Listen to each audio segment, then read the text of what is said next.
Righty, motherfuckers. Dragon Age. Let's get location sent out. Move this to here. Dragon Age Inquisition.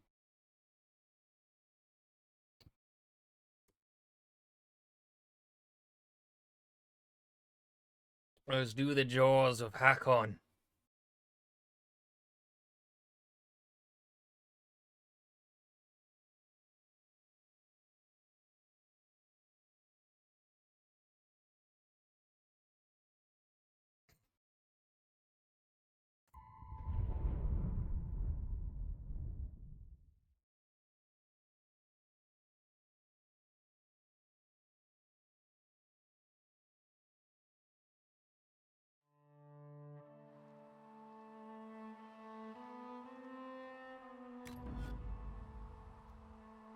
God damn it, Clay. You're here.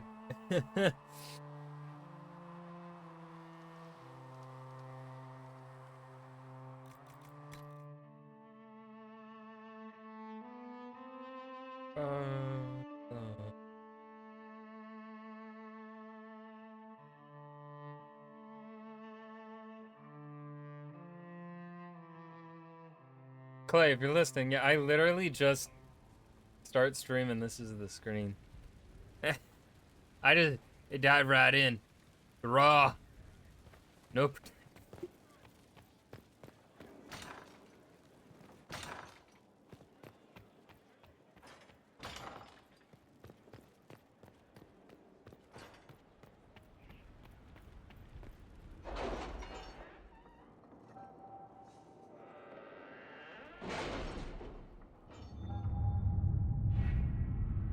I believe all of our... No.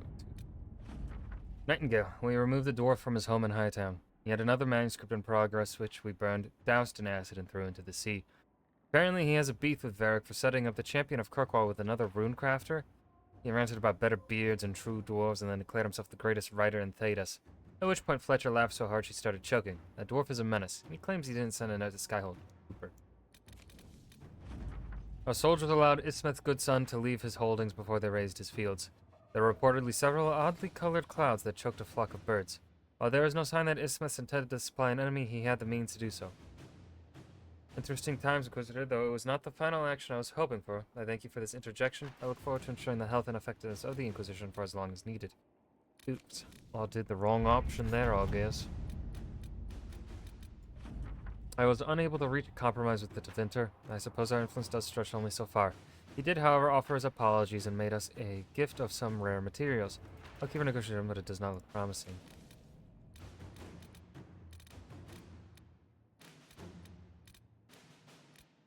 Actually, so I googled it.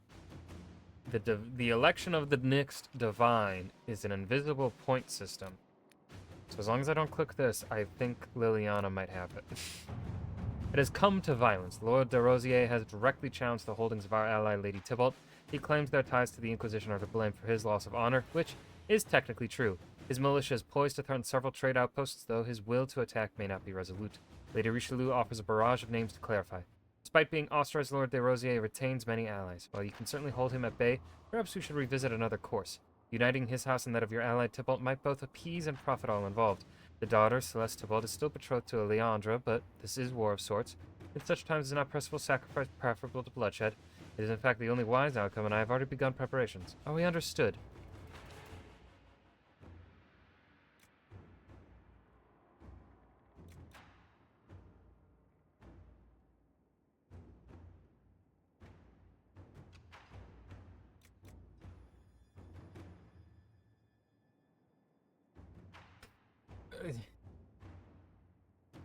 You know what? Fuck you, Lord de Rosier.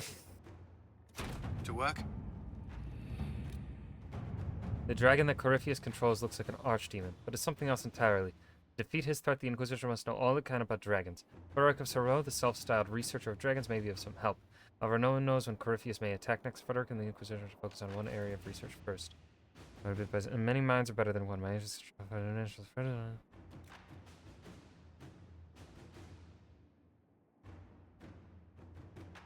Ooh. Really like At your Josephine's service. idea. Historic dragon research.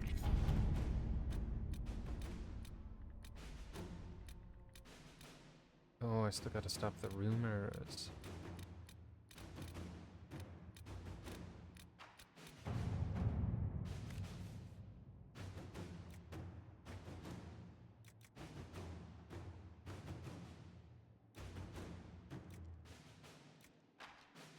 Liliana. Inquisitor.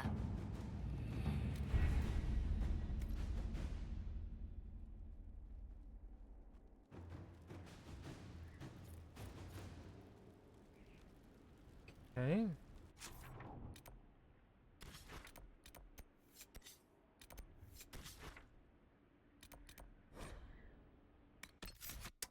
And let's hang out with... Ooh, wait, no. I want to actually change both Cole and Iron Bull's skills.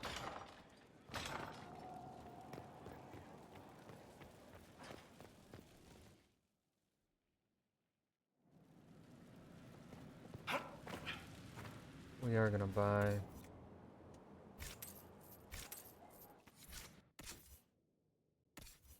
Bull accessories.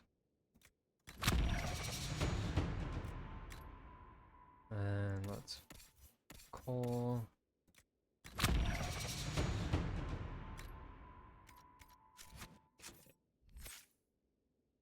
Iron Bull. The mark part of the battlefield is yours. Enemies inside the ring take spirit damage while your own attacks inside the ring hit harder. The more you are hurt, the stronger both effects are. We want it to follow. Hit that much harder. They were very wrong. 5% for each 10% missed health. Being near badly when enemies pursue you in a frenzy driving to move faster. Yes. Blood is life. You rip it through, doing damage based on how badly you're wounded to healing yourself. Ring of Pain significantly increases the effect. After you attack with Devour, your next user Dragon Rage has a better chance of ripping deeply into your target. Launch into attack. Some Dragon Rage is an ability.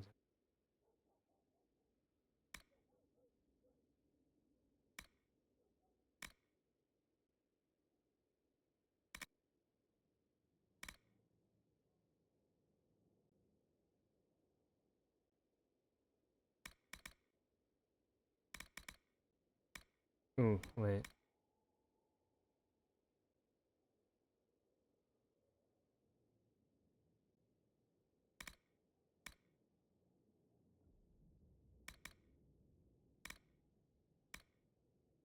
Now we'll take the damage bonus. And then we will take that. Does the AI... Let me see. Does the AI use their ability? Like the focus abilities?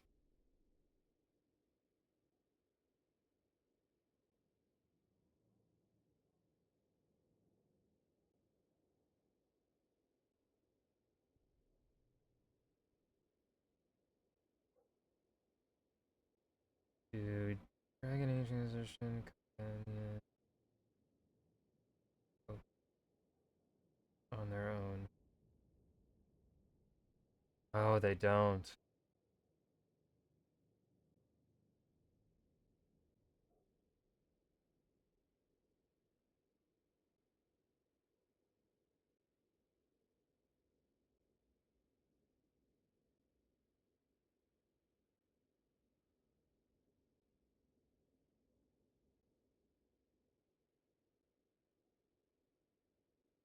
Okay.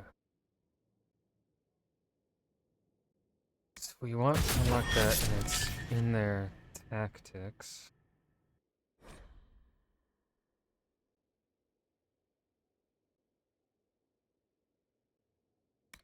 Boom.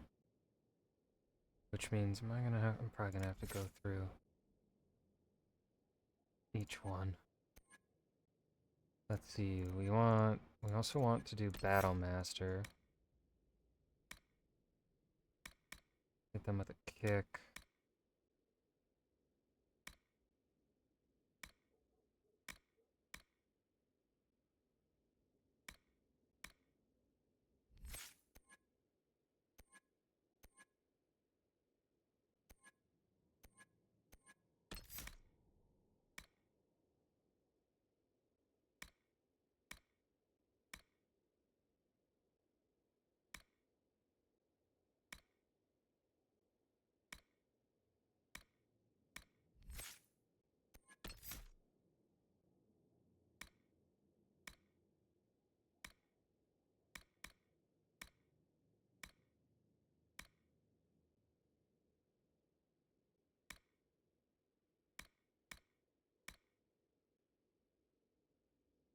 Defying blast, yeah, that's what we want.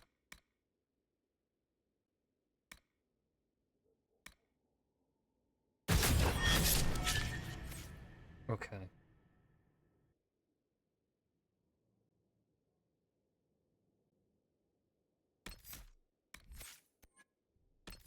So we want throat cutter.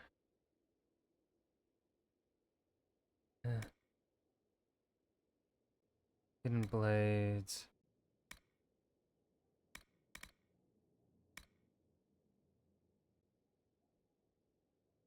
Meh, that one sucks.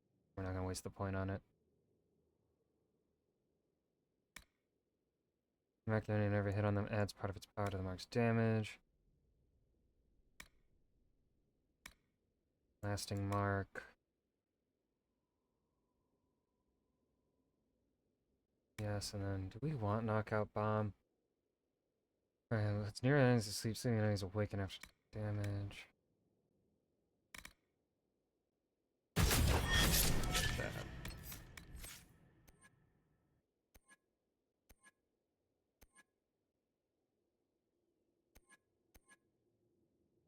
We probably want some stealth.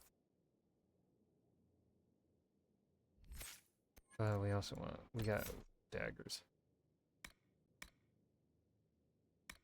Before your target is facing bloody fire, breathing chain, twin fangs.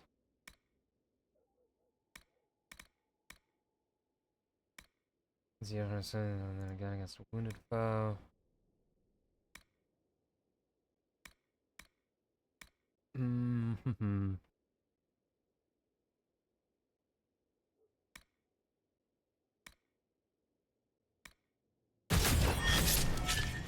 Then stealth.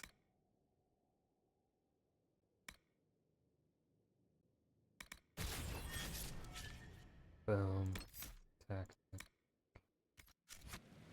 Actually, so Cassandra.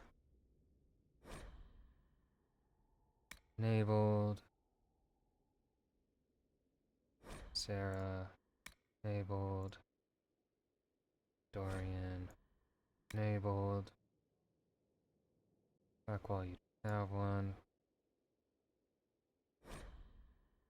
Enabled. Solus. I don't have you using one. Varric. Enabled.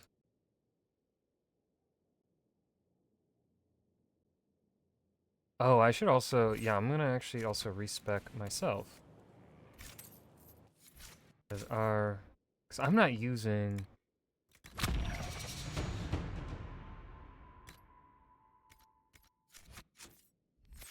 So.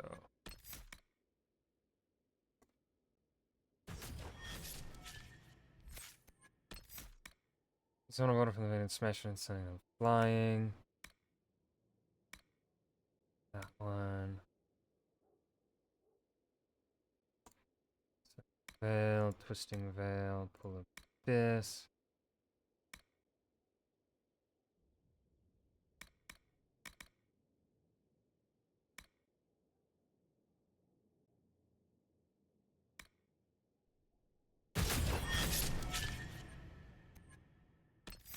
We want energy barrage.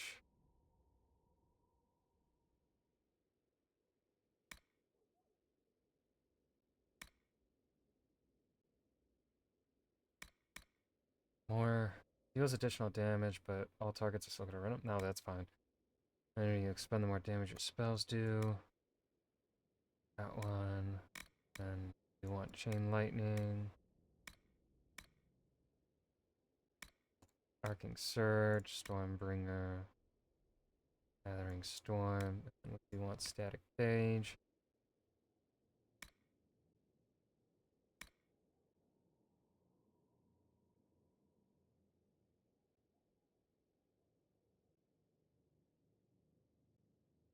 Ooh, wait.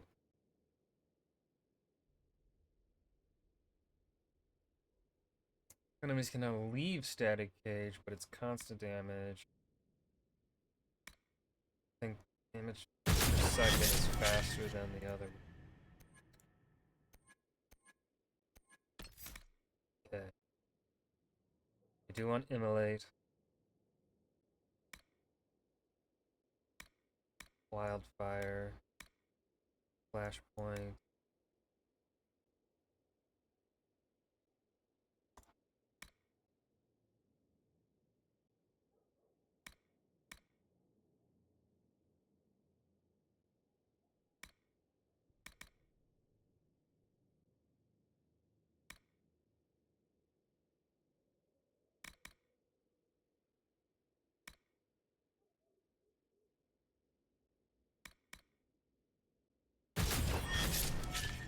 That'll be okay. So then we'll just have Mark of the Rift as our ability. It's fucking raining outside. Okay, now we go to Prospect Basin. We grab coal, Solus, and Iron Bull.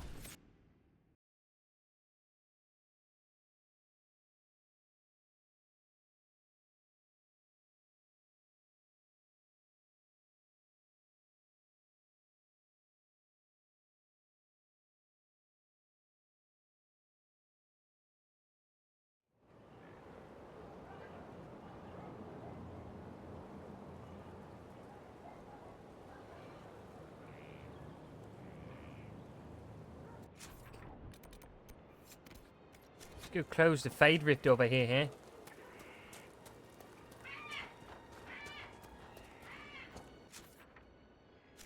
Am I going the wrong fucking way? I think I am.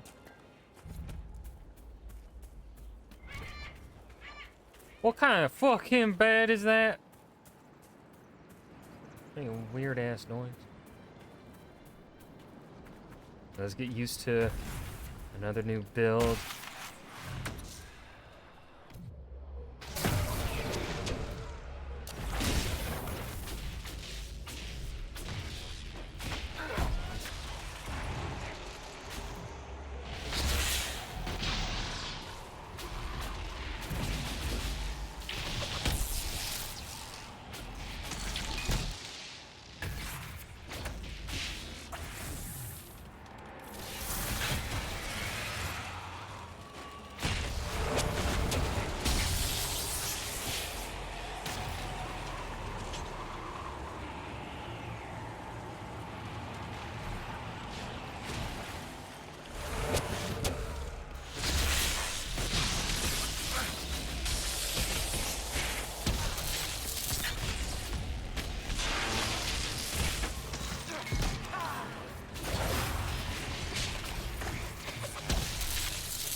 Well, hello, Mr. Fear Demon.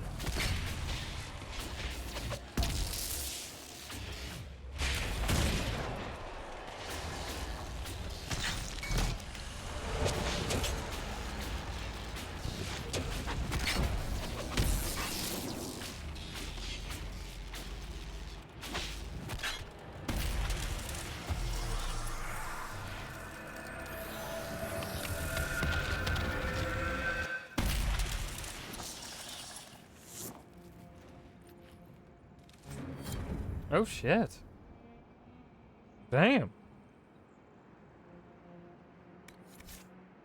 Alright. Iron Bull. Level 21. No, Roddy, never mind.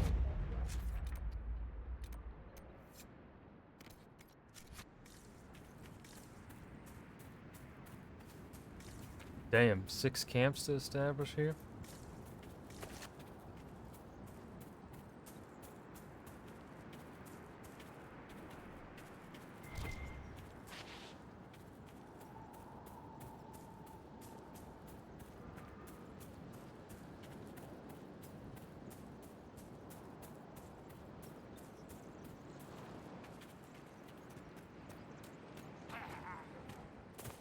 fuck kind of noise was that? What? Oh, Iron Bolt, why are you?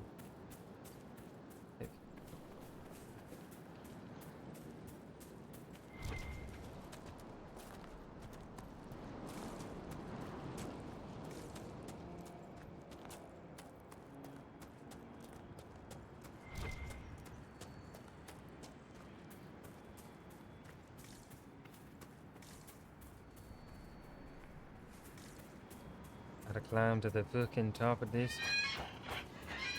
That toucan, Sam?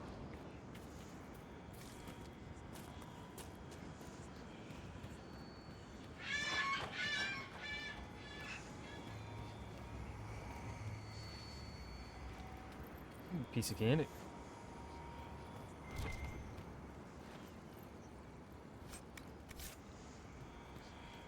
No, no, ah! Drop out of my death.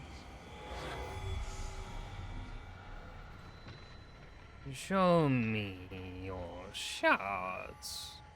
Ooh. And one more right there. Okay, let's fucking figure out how to get to these. Well, that's not the way.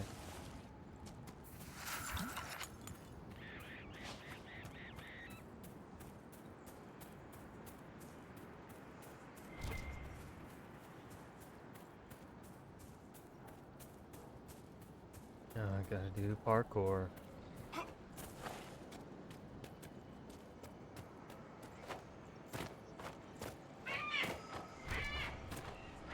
Yippee! How the fuck do I'm guessing I climb that rock? 12 shards to find on this part of the map. In this map, I should say, not this part of the map.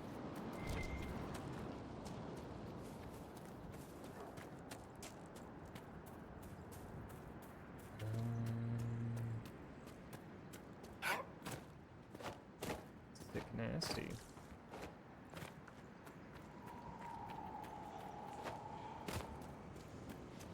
And will there be a safe way to get down? A quick, safe way to get down? Or do I have to loop back around?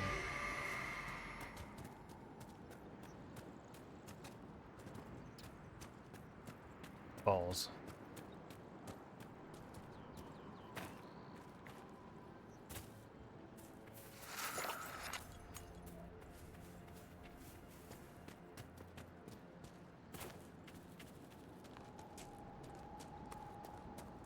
Keep forgetting about the upgrade to get more healing potion slots. But I believe that comes through the Inquisition perk points, not through crafting. How do I get to this one? How do I get to you, sir? I would like to grab you, Mr. Shard. Consensually, of course.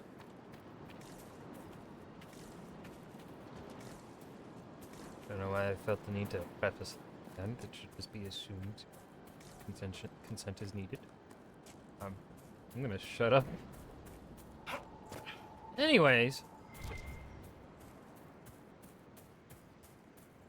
That's on top of the rock here.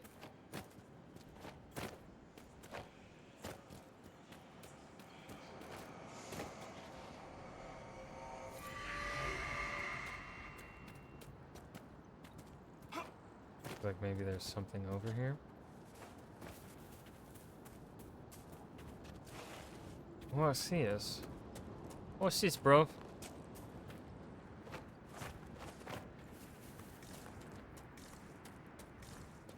There's nothing fucking over here.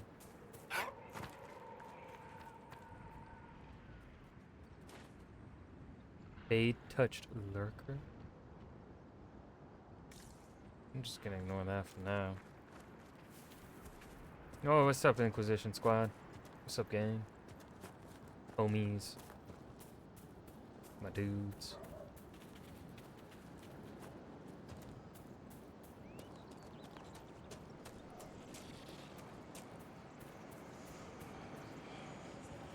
Tusket. Have I discovered that? Have I killed a Tusket? I feel like I've killed a Tusket before. Now I'm not so sure.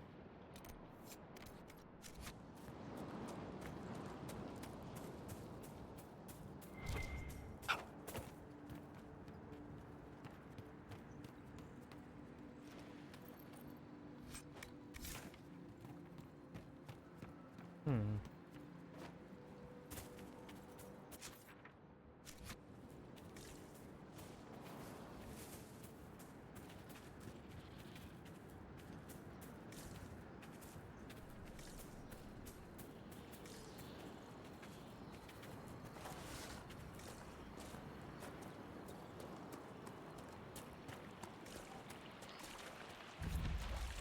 Vosdotten River.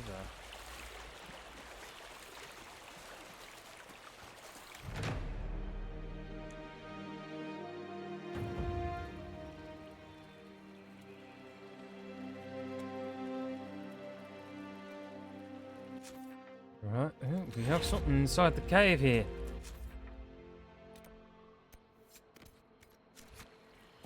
Don't let me explore it. Venture inside.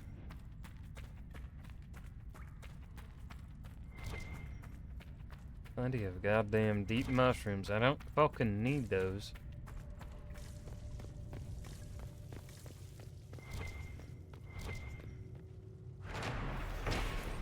The savages speak to their gods in the cave passage. They call it the mouth of echoes. They light fires and feed them with green spruce and shout their questions into the deep. They say answers come to them on the last whispered echo. Superstition, we laughed. And now Razakale is silent and madness descends. I can only think, what if? What if there are irregularities in the Vale here? What if we could secure the Avar cave and bend it to our purposes? The slaves are gathering materials. We will build a shrine to the Dragon of Mystery. Implant foci into the walls, cut sacred designs into the stone, the better to hear with. We will hear her voice again, or we will die. A faint inscription found. If this be our last together, let it end in laughter. Laughter. From an aged journal found in front. It still tastes strange. No matter. Several water-stained pages follow before the text resumes. Have we traveled through lands more remote than these? We must have, yet I have never felt so removed from life back home as I do now. T makes the same arguments as always, though adds a lack of demons as a point in her favor. Lack is not absence, which I was quick to point out. She called me pithy. There are demons here, though not as many as we've faced in those early years together. The Avar have their mages too. The last were ill prepared for me. I wonder if that's the part that bothers her. Oh, as always, was no help at all. We push on, my head aches, the others are singing the song we learned at that lakeside town. I forget the name of the place, I think my eyes are about to explode. Of course A has noticed and tells the others he needs to read something. It's quiet now, the journey here took longer than expected. I must take stock of the rations after sleep. There are more than expected, everything has been more than expected. A few moments later and O would not be standing here. I was able to subdue the mage before things became worse. T said nothing about it afterwards, she knows O would have died. At what cost? T asked me that once. I said it costs nothing, but I do not know. I met a man who had fought longer than I, but his mind had faded with age, and he could not answer. The point remains that I can do more. I can be more effective. We have all seen the demons, what they did. We've seen what some who would do with blood. The better question is, who pays the cost if no one takes this chance? And no one said it has to be forever, just until things are settled. If you count 8 times, will the number change? O asks. She's been watching me these last few days, whatever she says to the contrary. Damned blue bottles. I did not plan this journey as well as I should. I lay trying to find constellations through the leaves. T brought me some water. She just smiled, and there was no admonishment behind it. It made me feel somewhat better. As always, A cooked our dinner while deriding my own ability to produce something edible. O attempts to tell jokes. Make her they're pathetic. Why do they make me laugh anyway? Long days behind. I fear there are fewer ahead. Whatever costs I have paid, they will be worth it. It does not matter. This night, safe beside a fire, the 3 of them singing that stupid song. I am content.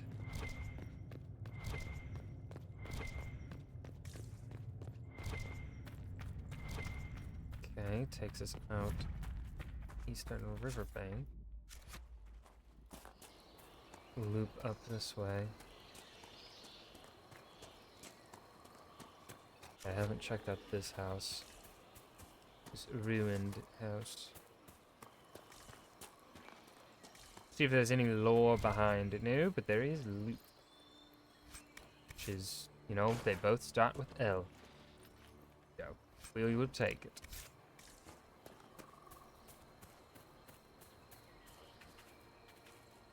These are our soldiers.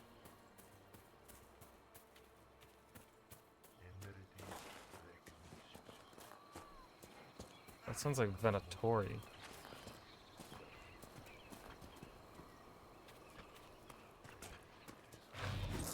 Inquisition soldiers, are we lending a hand?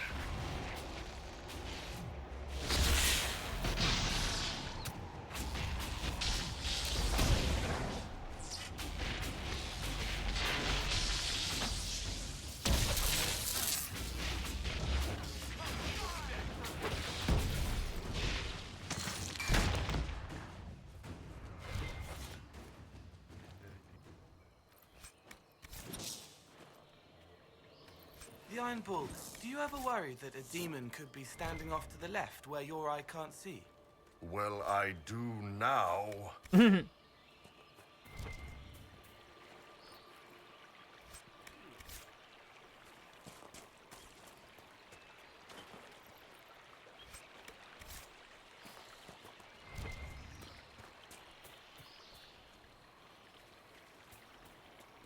Lieutenant Farrow, sir.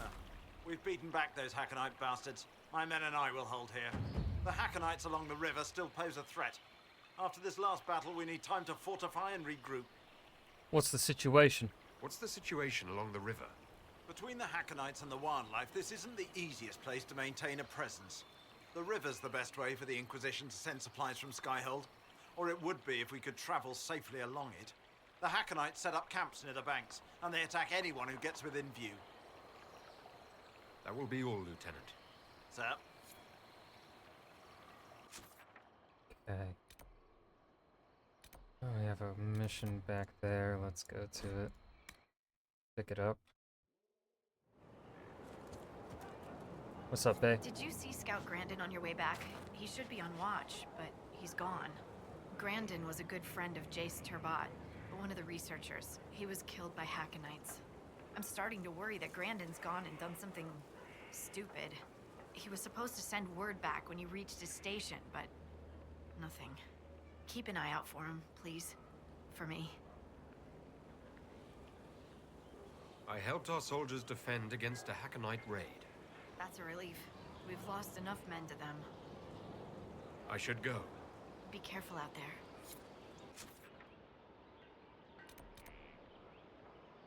Go deal with the Fade Rift there.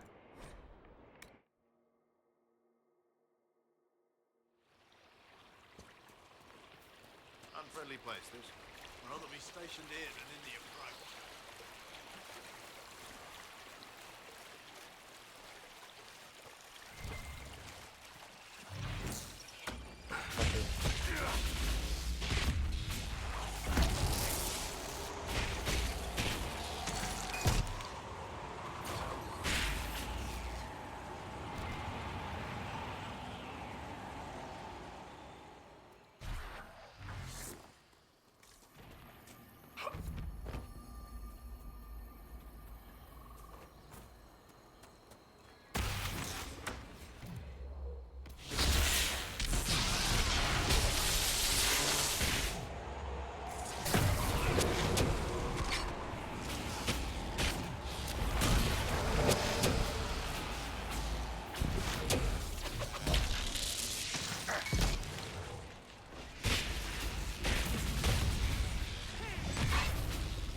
Close this bitch up.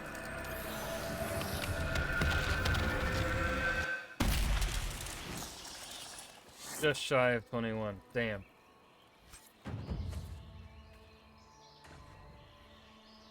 Level 20. Oh, item level 24. Requirement level 20.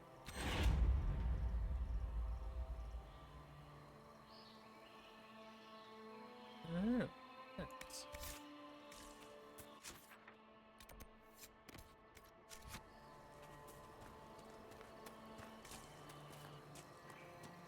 Go to scout Grandin's last in location. I can do that. I'm quite good at finding things.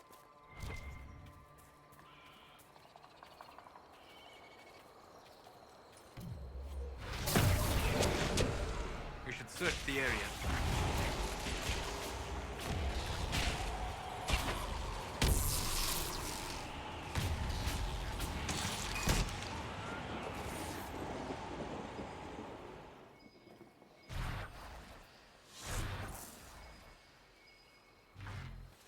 Yep, I do believe that's a fucking body right there.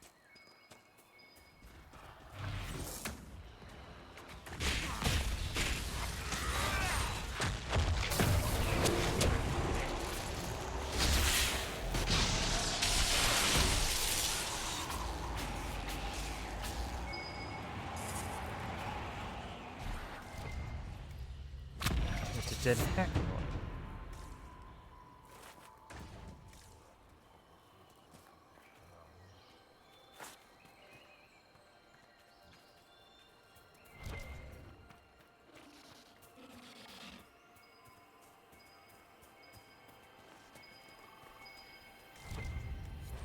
A brief note followed by a rough map of the area with key points marked. Grandin, details up below. We need to keep to our patrols. Allow us the upper hand. I understand where you're coming from.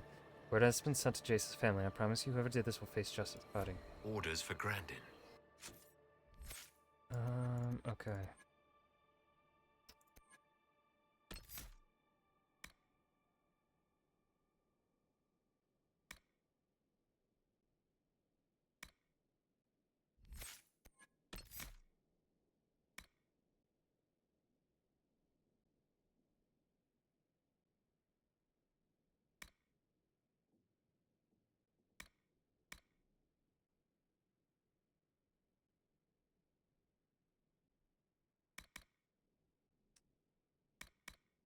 I think I want those two abilities.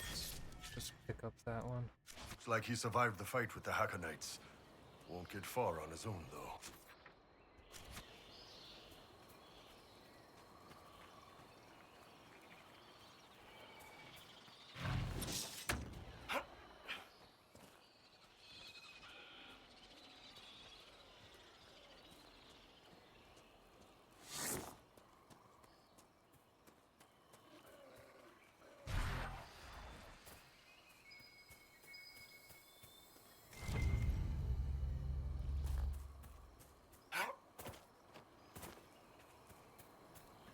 What happened here? These were Hackonites.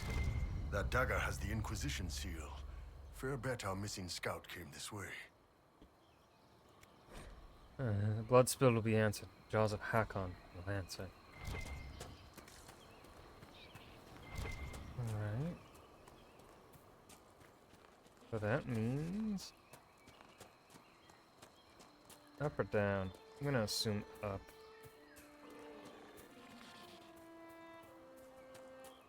Nope, down. Oh, but I do want to go. Yeah.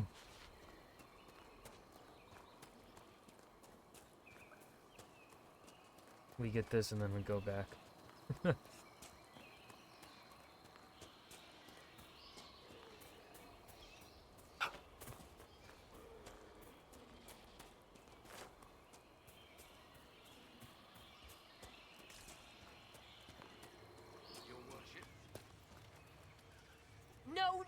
No! Yes, I yes, cannot yes. have guests, lowlanders, even those who don't hail from the hold. Who are you? And why are you out here? If I tell you, will you leave me be? I am Sigrid Gulsdotten, Augur's apprentice. I exiled myself from Stonebear Hold. You exiled yourself. Aye, I did. And my tongue will say no more on that.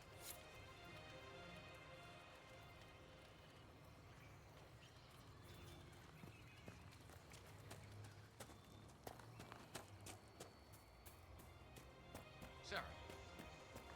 Inquisition.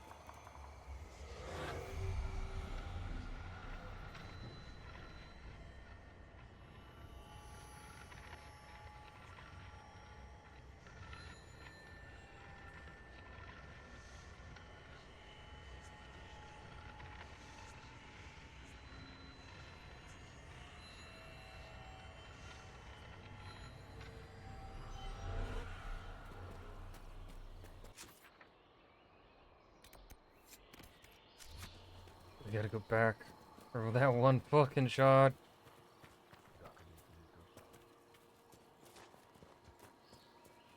So tedious, so fucking.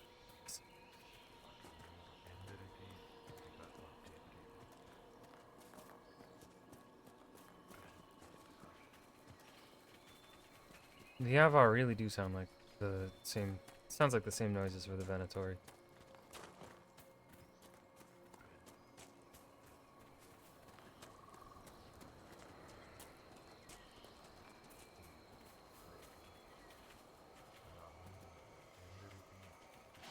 Is it above me? Motherfucker.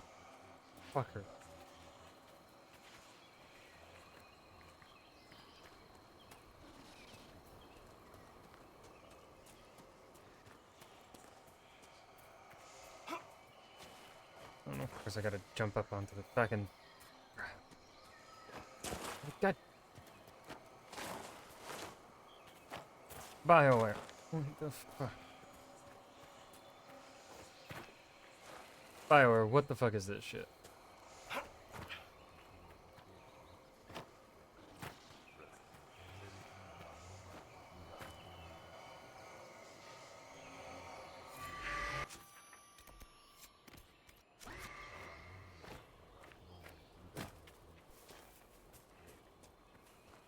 That was so fucking tedious.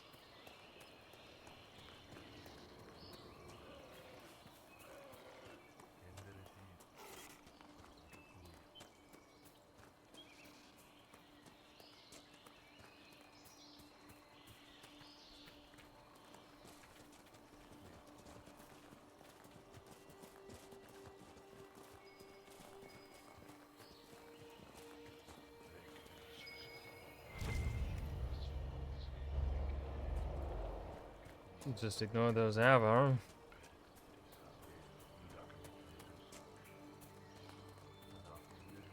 There's the next one gonna be. Right over here. More dead Hagan warriors. Too much, too sharp. Something's wrong.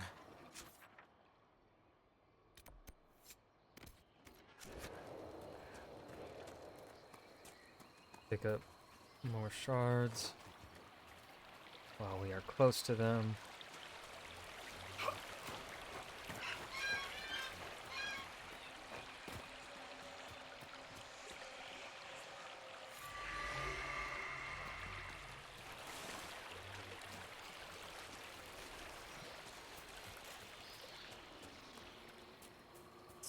Is this one above me or below? It's above.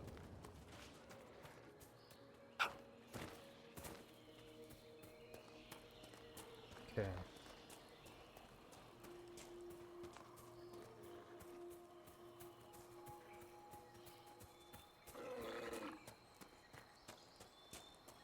Ooh, and we have an Astrarian. Fucking fantastic.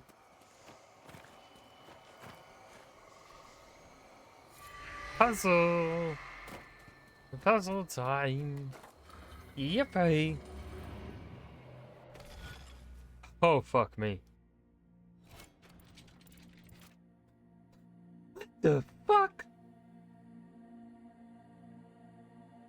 Okay. Okay.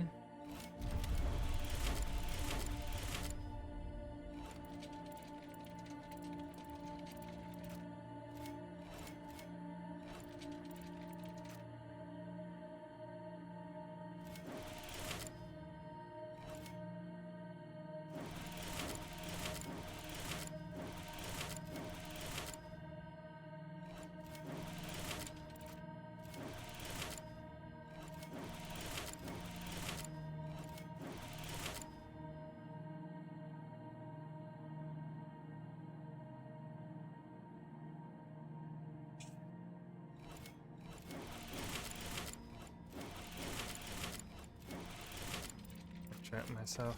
Okay.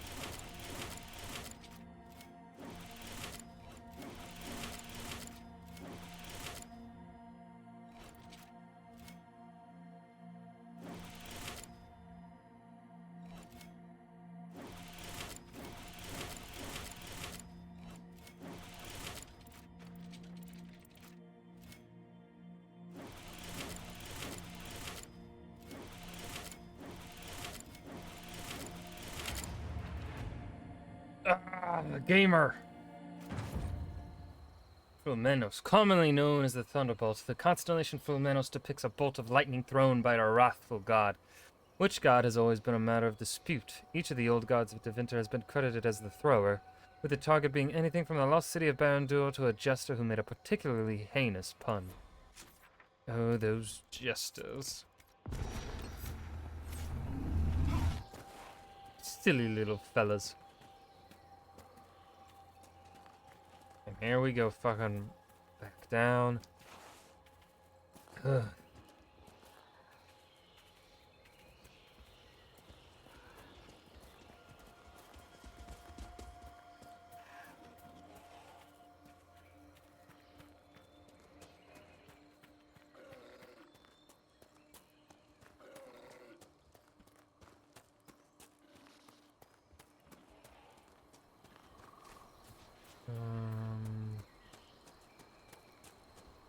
Probably not this. No, it is this way. My gamer intuition was correct.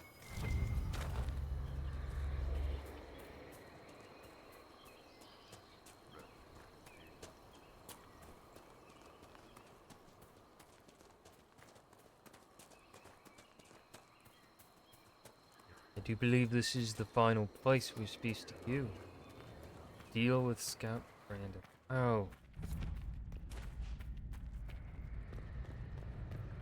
The Inquisition soldier. Grandin? No, he's different. Inquisitor, I've abandoned my post, haven't I? I had cause, just missing the permission part. Harding told us about your friend, Jace. He was studying at the university. Those Hakon bastards. Jace wasn't a soldier, he wasn't even armed. After this, he was going to show me Val Royeaux. I've never been. I thought we might... I can't let this happen. I'm sorry, Grandin. I wasn't a soldier either, not before this. I lived in the Circle. Never had the skill for combat spells, so I picked up a sword. I wanted to fight for the Inquisition. The jaws of Hakon almost ended that, too. I was bleeding out when it saw me. It knows what I know. They will not kill more people. Not like Jace. I will protect them, Inquisitor. And then, will you stop, or will the rage take you? It doesn't have to be this way. Release Grandin's spirit. Release? The spirit remains because I want it to. I will protect our people. I want to fight, Inquisitor.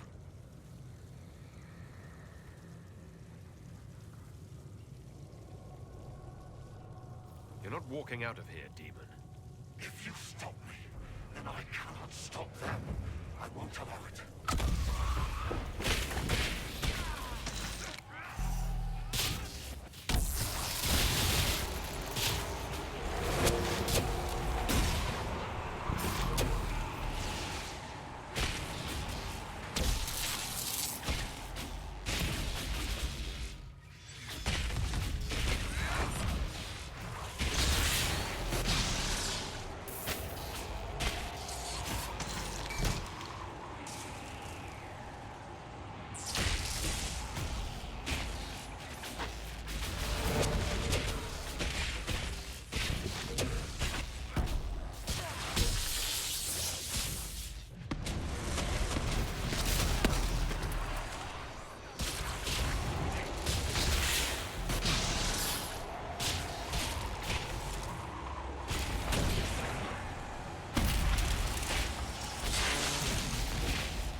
He had gone crazy.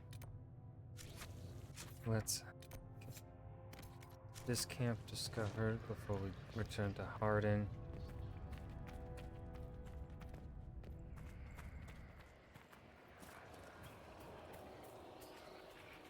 Oh, what's up, Avar?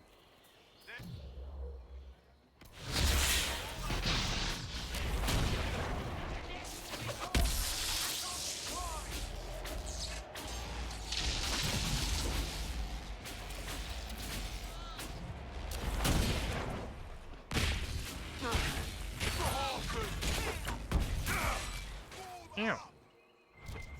The jaws of Hakon don't like us much. What we do this time? Perhaps the friendlier Avar in the village Harding mentioned can shed some light.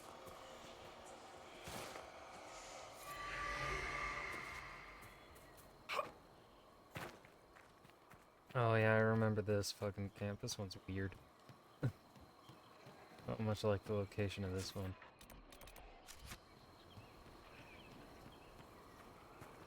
They tried to do something new with this area, and it's just kind of funky.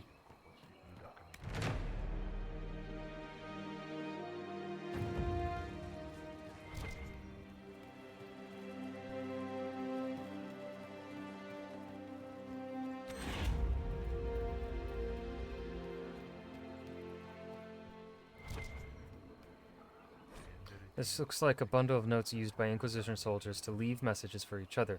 The most recent entries date from a few days before the Inquisition arrived in the valley. As the leads got back, I wanted her thoughts on which pass we should use to send for supplies. They'll have to wait. We're sending for some scholar from Marley. Harding is leading his party here so they can get settled and working before the Inquisitor arrives. Any word yet? She's in the main camp. Scout Harding's watching over her new charge. Professor Kenrick. Talky, but he seems a nice sort. Apparently had an adventure getting to the basin, though. Don't tease, Jarvis. What happened? Apparently, Harding had to save the professor and his assistant from a small spot of trouble with some bandits, and from being chased down by a hungry wyvern, and from falling off a ledge while reading a book. He made the last one up. Spoke with Harding. I'll take it back. Yeah, let's change out. Let's do Cassandra, Cole, Solus. More.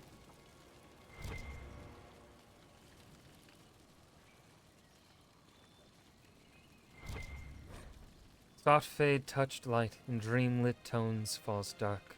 Each form a memory recalled through parted lips that try to speak while silent.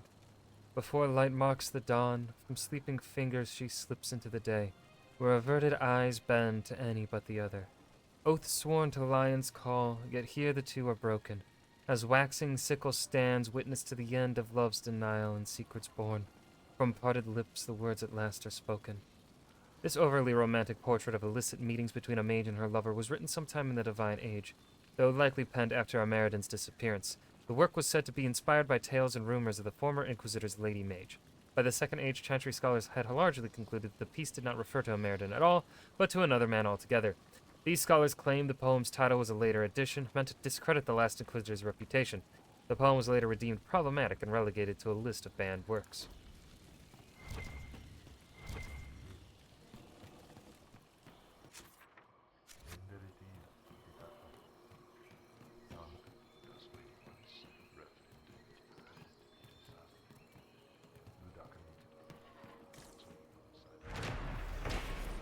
A report from Ancient Charter, received by the Inquisition's advisors and carrying their notes to each other on the matter.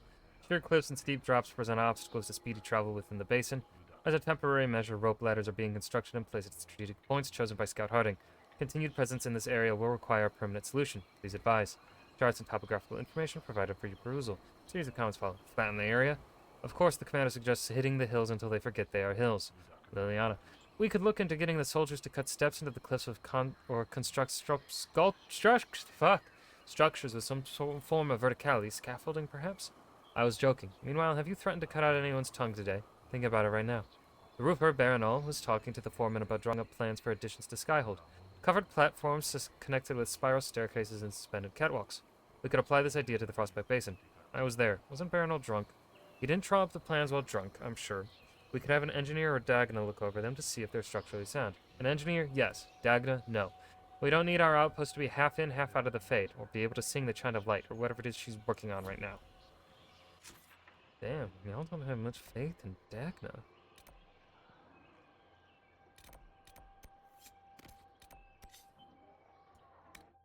Report to Harding. Have you seen the plans for the new camps? Tree houses. It all sounds awful and precarious. I've news about Scout Grandin. Maker. Don't tell me. He's dead, isn't he? Yes. He is dead. Another one gone. Just like that. Never get used to it, do you? Maker. I'll miss him. The boy was great company. Terrible jokes, but that was a part of his charm. You know?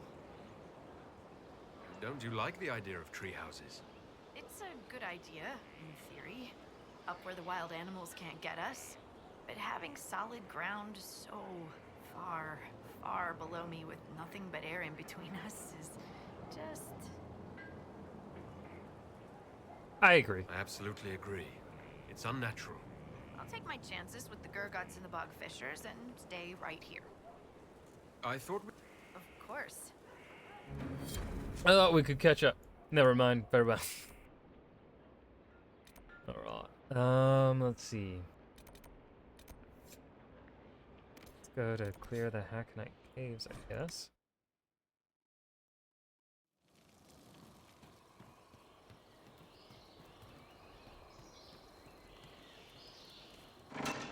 Slightly on the ground.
Oh shit, sorry, Mr. Bogfisher. I guess you gotta die. These Hackonites seem little more than thugs.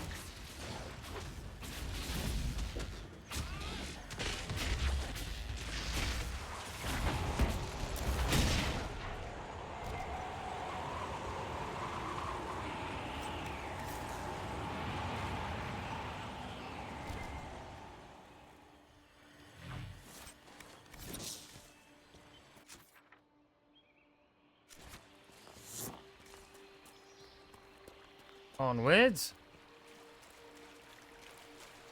Belendaris. But there's only family like 11 rooms. There's so many fucking spiders. Why are there spiders? Why are there spiders?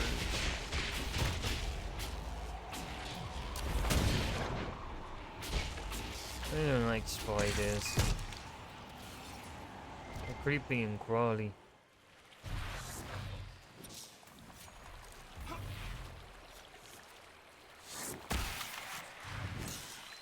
Level 26?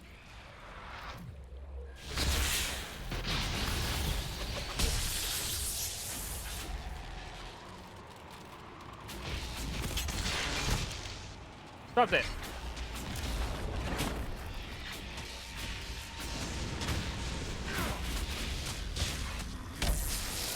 Ah!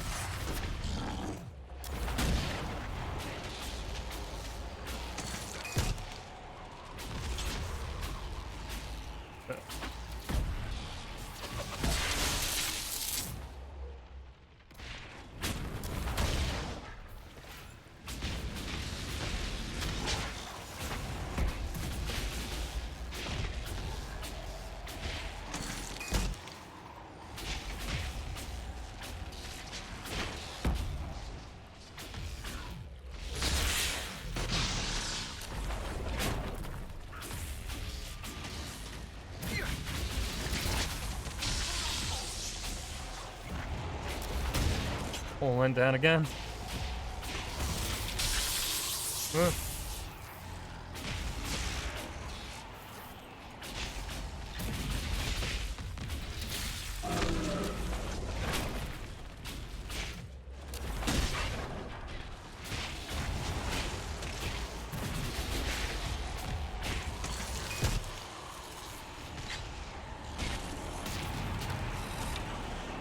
That's where if 2 pride demons show up, I'll cry.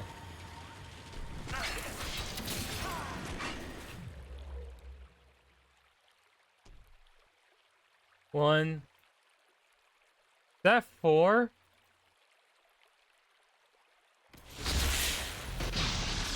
What the fuck?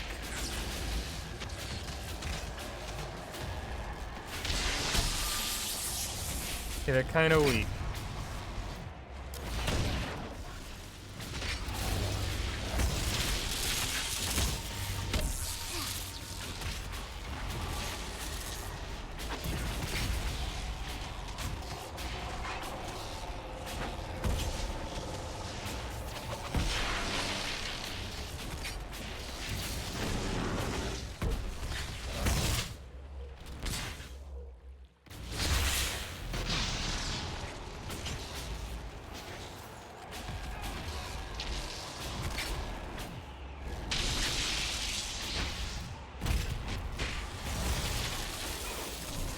Yo. Why isn't...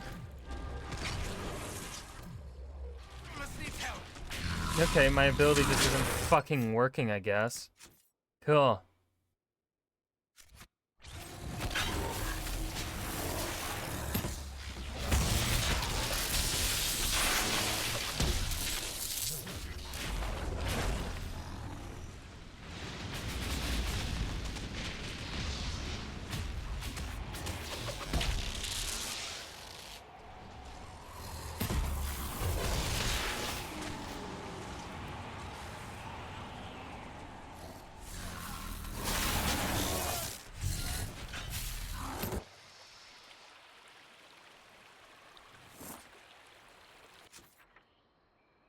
Cause yeah, that makes so much fucking sense.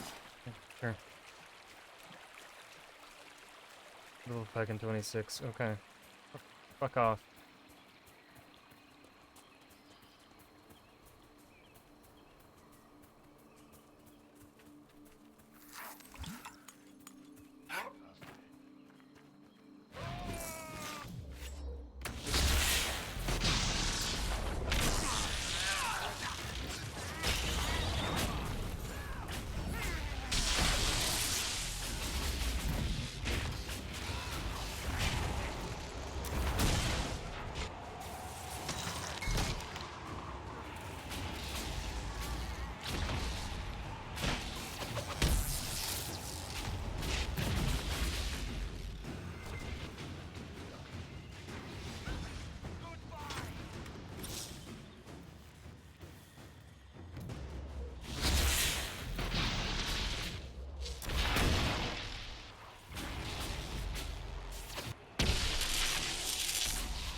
That better be like the only fucking overleveled shit in the zone. That kind of stuff is fucking annoying. Like, why is it? Like, all these people are level 21, but that one spot is fucking level 26. Get the fuck out.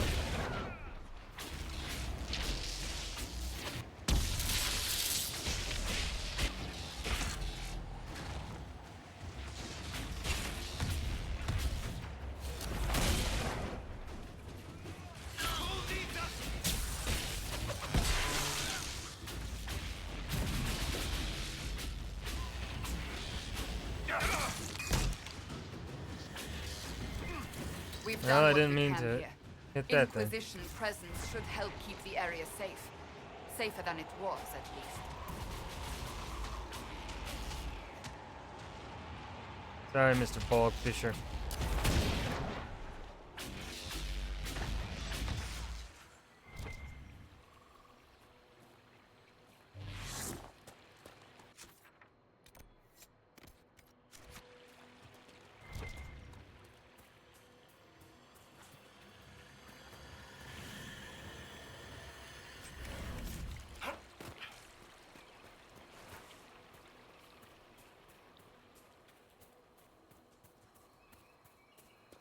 Oh, and there's the aquarium cave.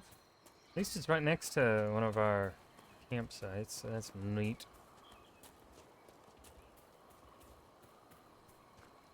I guess this one's also...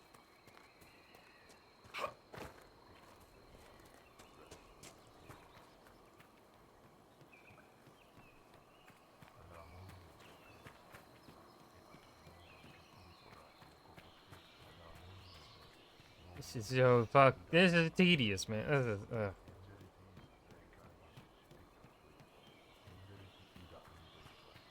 I hate it. I hate the verticality of this place. It's not easy to maneuver.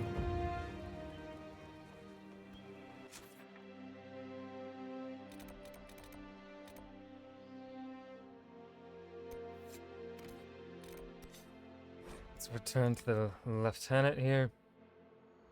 Say it the British way. Inquisitor, The Hackonites were pushed back from the river. that will put minds at ease, sir. I'll arrange patrols for the area. It's no Imperial highway, but we'll see people along as safely as we can. That will be all, Lieutenant. Sir? Do I have any level 21 shit? I do. Let's see. So this gives me not plus 21% attack. Ooh, but it gives me plus 10% chance. Ooh, I think I gotta do a song. I can still add a rune to it, which will make it do even more fucking damage. So you can have Big Daddy.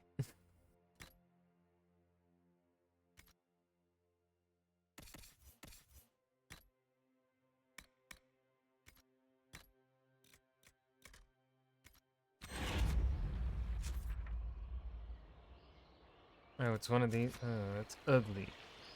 I don't like this design, sword design. Not a fan.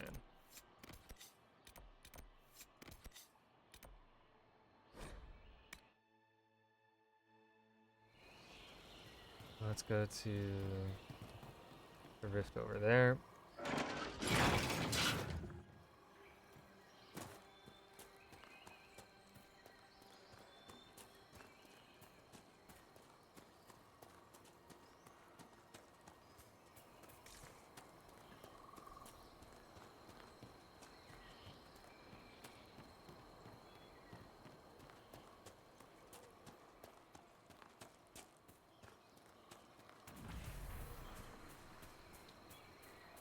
God, if you're level 26. Yeah, you're level 20. Why?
Oh, there's only round one. Alright.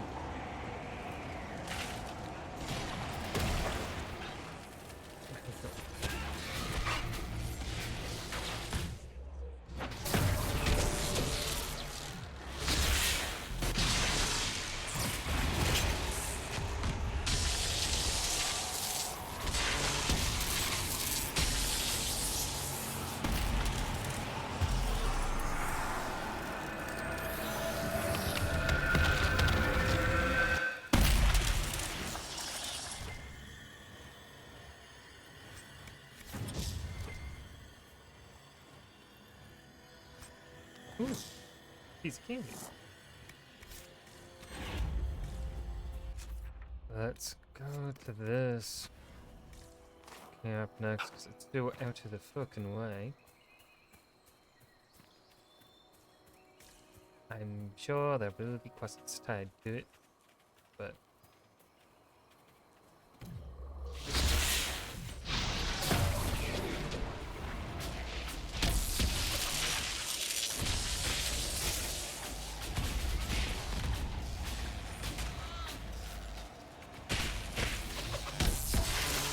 Made it. No stabbing me. Nope. Not allowed. Get out of here. Bye bye, bitches.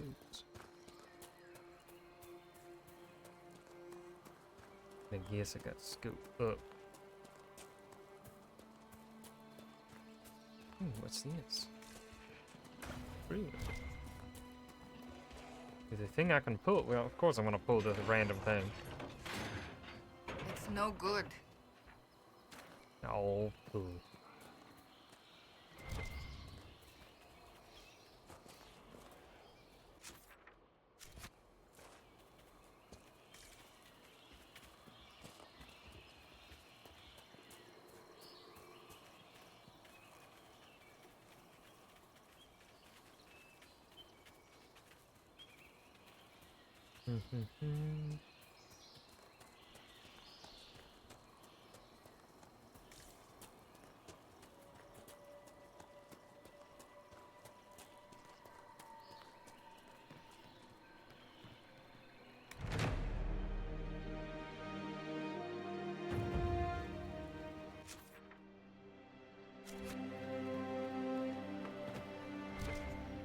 That's crafting, not modifying.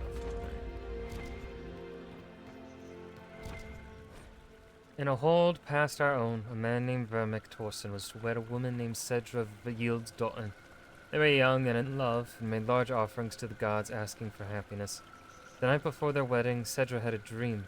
The Lady of the Skies came to her and told her to tie her rope knot so tightly that she and Torsen would only wed a year. She awoke troubled, but did as the lady asked. Vermic untied only one knot and they married a year. The year was hard. Their bows missed game and the winter wind howled through their huts. Vermic and Cedra grew thinner. When the marriage was up, they made large offerings to the gods, this time asking for mercy. The night before the wedding, the Lady of the Skies came to Vermic in a dream and told him to untie a single knot, so he and Cedra would wed only a year. Vermic awoke sorrowing, but did as the lady asked. He and Cedra married again for a year. The year was long, the weather was foul, and the crops were poor. Vermic and Cedra grew thinner still. When their marriage time was up, Cedra and Vermic both had a dream from the Lady of the Skies. You ask for happiness, she said, but I cannot give that to you. You ask for mercy, but the land will not show it. Think carefully what you ask tomorrow. Cedra and Vermic spoke long into the night, and in the morning made an offering to the gods. They asked for strength to hunt and harvest when life was good, and patience when life was not. The year was good in some places and hard in others, but they grew to know themselves and what they could bear. They became happy, not from the gift of the gods, but from their own deeds, and lived the rest of their lives as one. From Stories of the Wild South, a collection of tales of the barbarian nations of Ferelden by Lady Susanna Ashwell of Ansberg. There are notes at the bottom margin of this page in different handwriting. How does a rope tell you how long you married? An Avar groom unties the knots on a rope that the bride ties for him. He's got until the end of the wedding chant. Number of knots he unties is the number of years they're married. That doesn't make any sense. Sounds like a good deal to me. See, if you like living with your handsome new husband or wife once the bloom's worn off, maybe you only tie one knot or tie them tight, like in the story, if you're not sure. I think it's daft. I think you two nitwits should stop scribbling in the book I've got to return to the... Okay.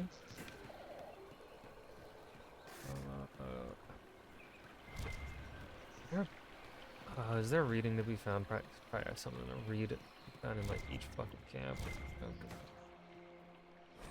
I argued with the Avar mage long into the night. If we'd had no truce with these barbarians to fight the Darkspawn, it would have come to blows. Their conception of the Maker is as a child. They assume he is a spirit and that we have displeased him because he answers none of your prayers.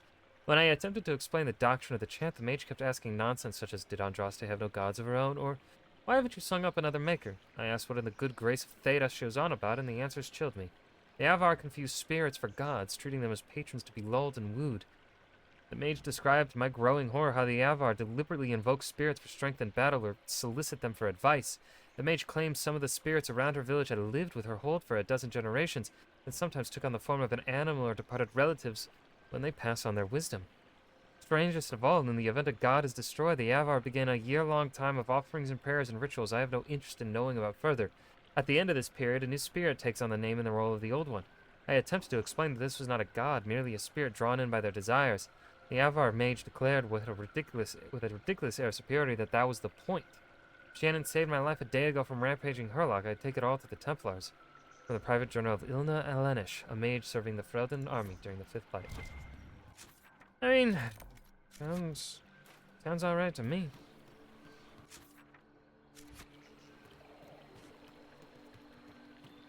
So there's a cave over here.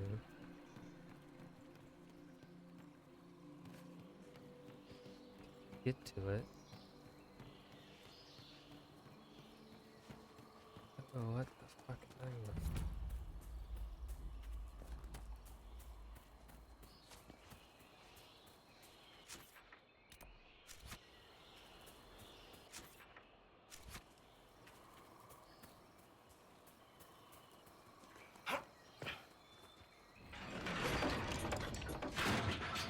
We need to try something else.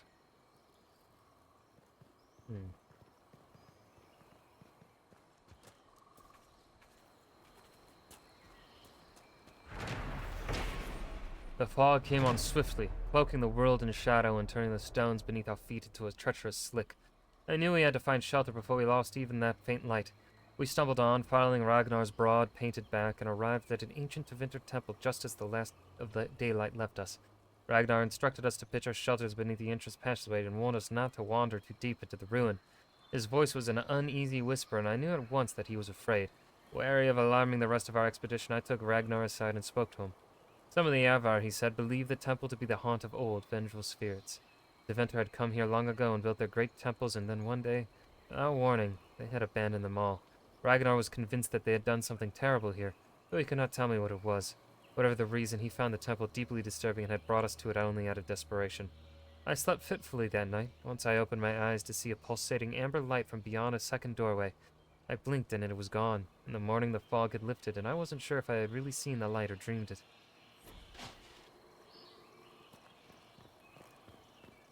The Jord Hakon must be guarding this place for a reason.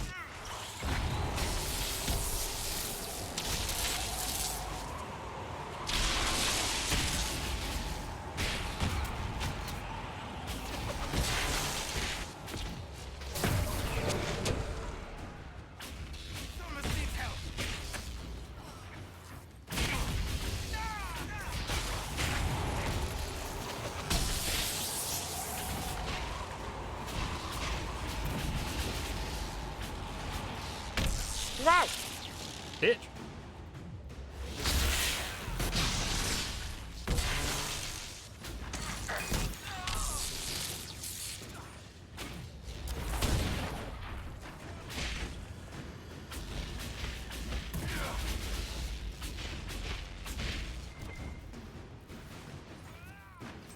Gotta get the champion while I loot, please, and thank you.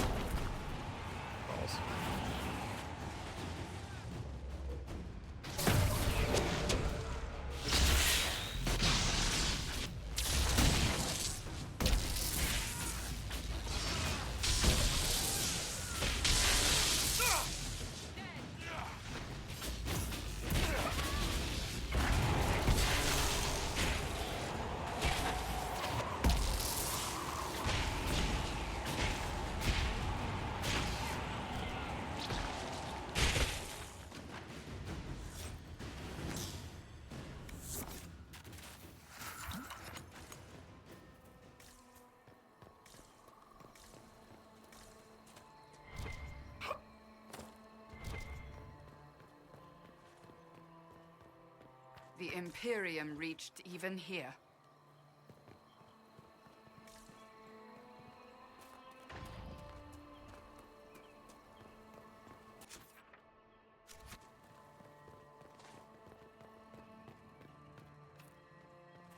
Barred from the other side.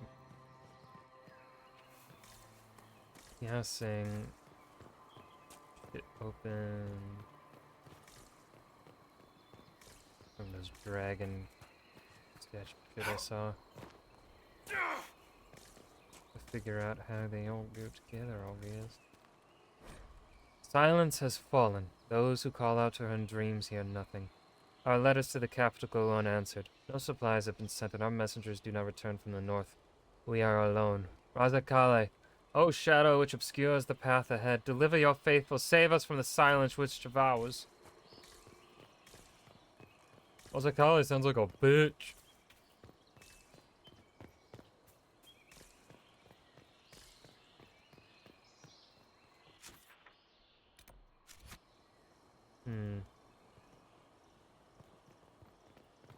I want to.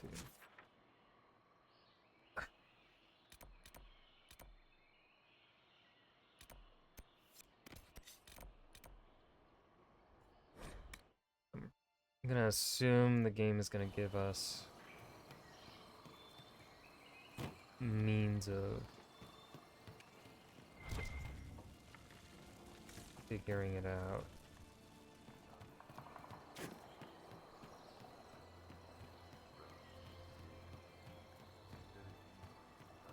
Any books in here?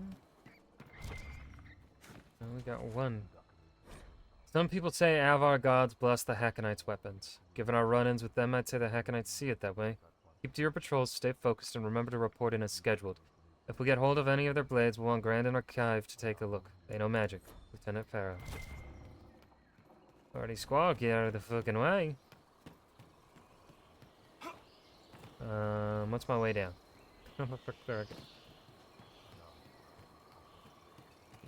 Slip. Now we go left.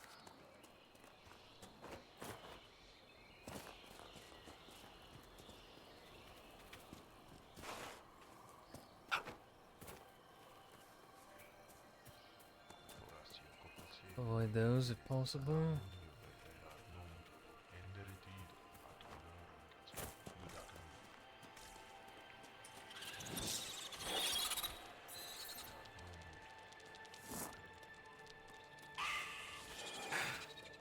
Bitch.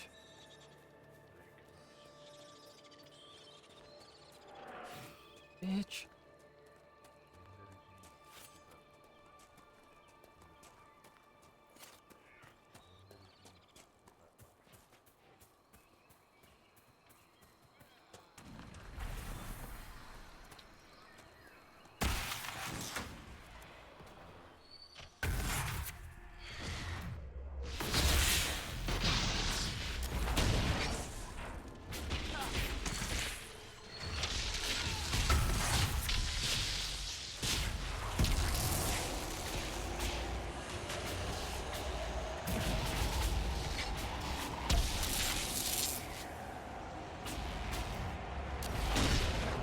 Oops.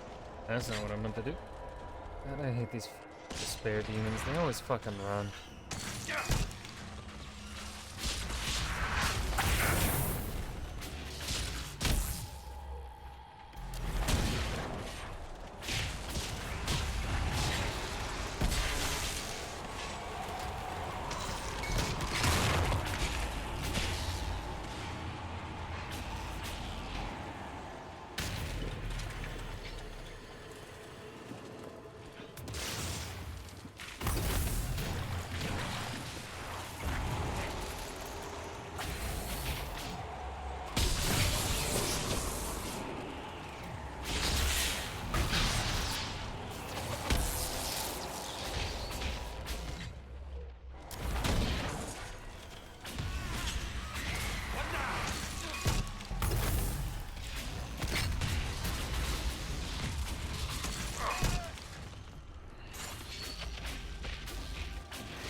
fuck? Jesus, I hope that the spare demons are designed differently in Veilguard, because I don't want to fucking chase this shit.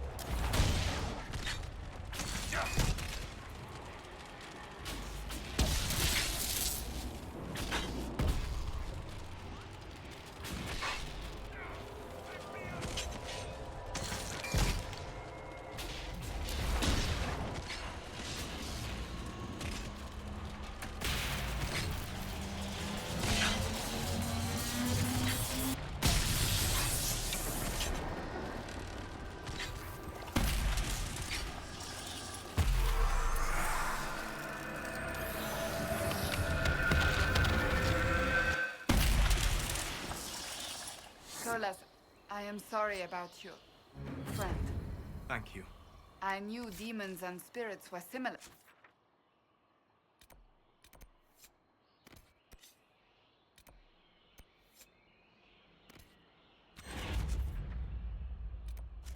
But I did not know one could become the other so easily. Not similar, Seeker. The same. The Chantry sees black and white, but nature is, and always has been, grey. A spirit is a purpose. A demon is that purpose perverted. That might be true with the spirit of compassion, but what is the purpose of a hunger demon? Survival, satiation, the pleasure of taste, of feeding. True hunger, however, is much darker. Think of all those who starve in this world. Mankind has itself to blame for the existence of demons. I'm not fighting these goddamn spiders, they're fucking annoying.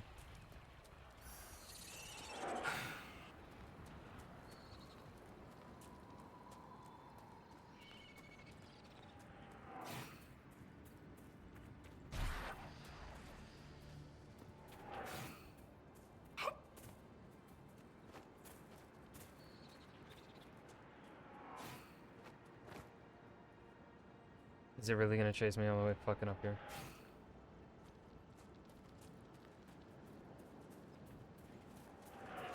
You fucking students. Get fuck off. Genuinely fuck off.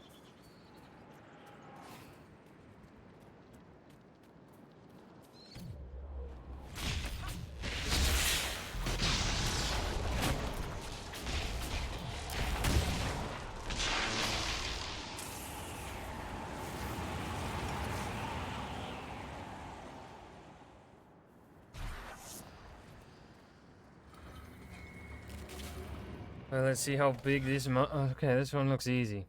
It's not easy. Jesus Christ.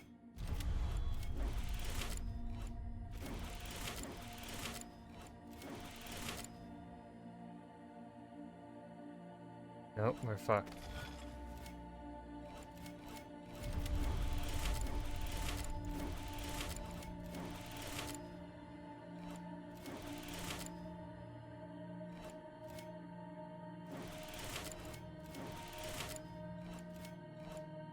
Shit, nope, we're fucked. Maybe I start.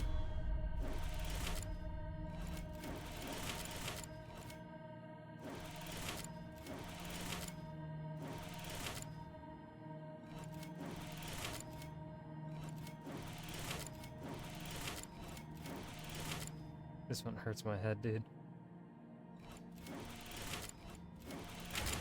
I get how they got. Constellation Visus. Known as the Watchful Eye in common parlance, this constellation had great significance to the ancient Alamari and Syrian peoples of southern Thedas. The story goes that the Lady of the Skies opened one eye so that the light from her gaze could lead her people safely from the frostbacks. When Andraste's armies marched north from their ancestral lands to wage war upon Tevinter, they were guided by the eye, and it became the Maker's gaze, not the Lady's, leading them to victory. The sword was added later. It is said that the star that marks the point of its blade only appeared in the night sky after Andraste's death. The early Inquisition took the Visus as the symbol of their holy calling when they joined the Andrastian faith, the eye representing both their search for Maleficarum and the Maker's judgment upon their actions. When the Inquisition ended and became the Seekers of Truth in the Templar Order, the Templars took the sword while the Seekers retained the eye. Okay. To establish a final fucking camp.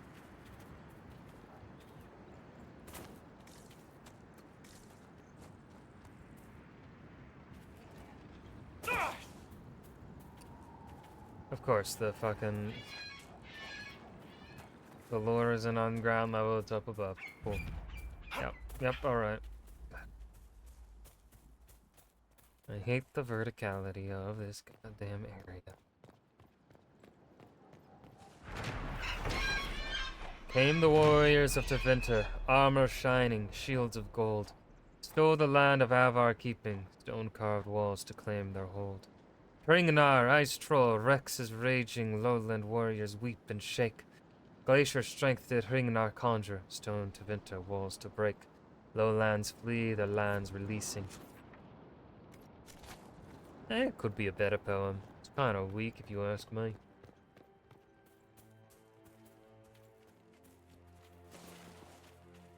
Oh, I see a rift.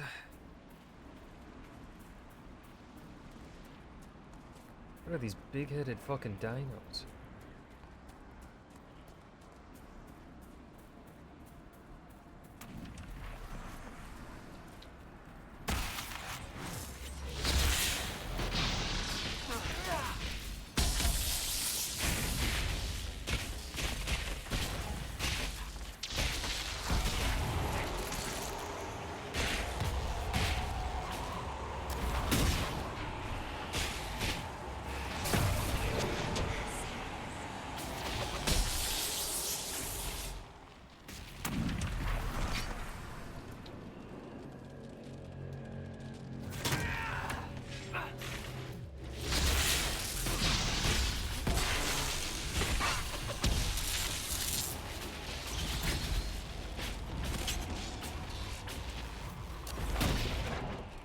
One fear demon down.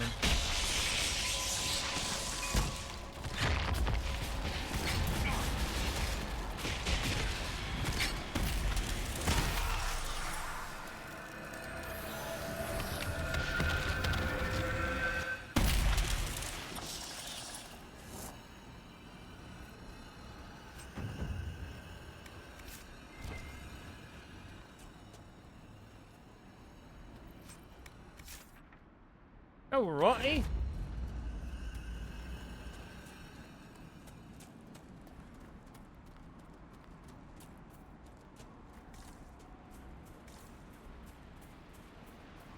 This final fucking camp discovered.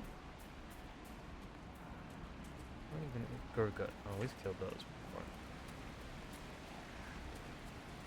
Before we set up camp, no, we're gonna set up camp, get rid of these goddamn Gurguts. From proximity. They did not get away. Still there. Standing there menacingly.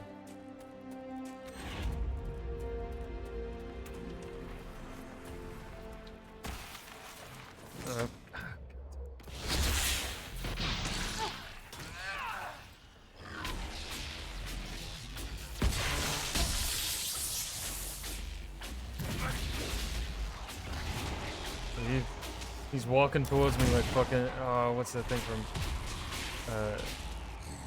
Madagascar?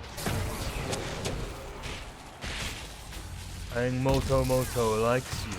That's what the Pride Demon gave me the vibes of.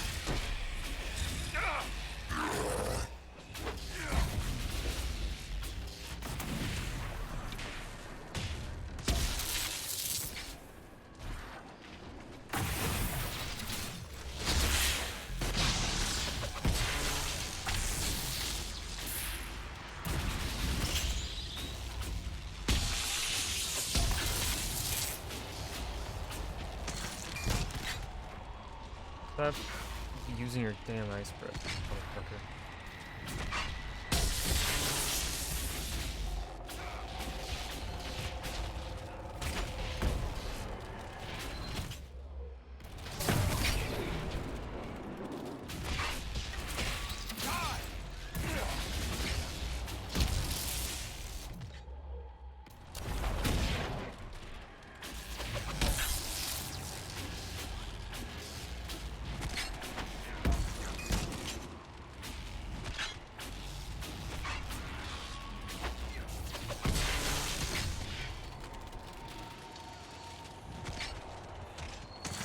See how fucking far away they run? It's just not fun. This sucks so much ass, dude.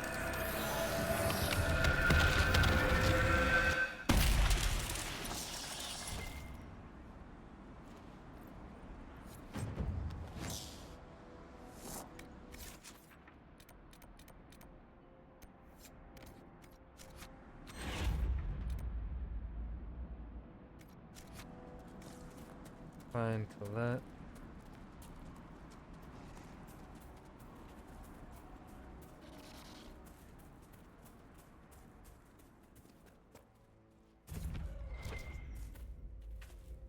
Swamp. Be cold prepared. There's no telling what trouble we'll find down here. Over there. We must do something.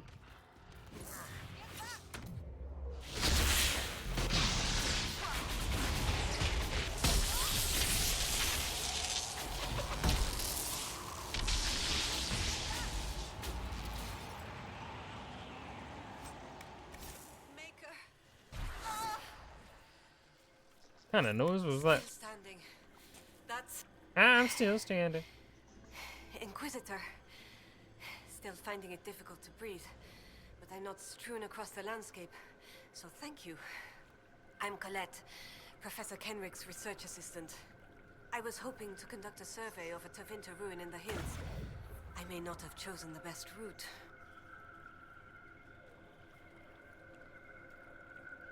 You're Kenrick's research assistant, so that makes you a student at the University of Orlais. It does? Why?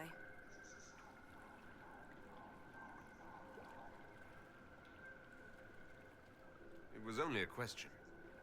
I'm sorry. That's usually asked with skepticism. The university accepts those worthy of admission, though elven students are few. Do you like it? How do you find it there? It's not easy, but this is what I want. And I like working for Professor Kenrick. Elven research students, where publications concerned, their work's often deemed not substantial enough for formal credit. But Kenrick cares about people who want to learn. If our research finds an audience, I know my name will be included. What were you hoping to find at the ruin? The Tevinter's time here was brief, but their architecture endured, offering shelter, forming landmarks. Ancient Avar would have encountered these structures, which certainly predate Inquisitor Emeridan.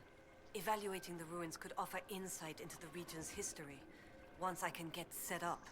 You're still going there? I've read everything we have on Emeridan, and studied up on new excavation techniques. I won't waste this opportunity. If you've a map, I can show you my destination, if you'd be interested in the findings. Stay safe. Okay. I will. That at the Venter ruins. We took steps to avoid the Hackonites and stayed out of the way for the most part. It would have gone uneventfully had Price's inexperience not caused him to leave visible prints in the dirt. The jaws of Hakon used them to track us, and even Falker cannot throw them off the trail. Persistent bastards. We ended hiding amidst the moldy corpses and sun-bleached bones that littered the ground around a strange shrine.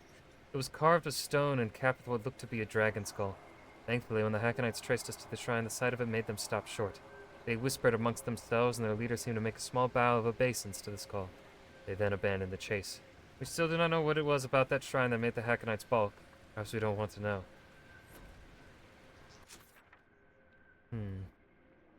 So I'll go that way.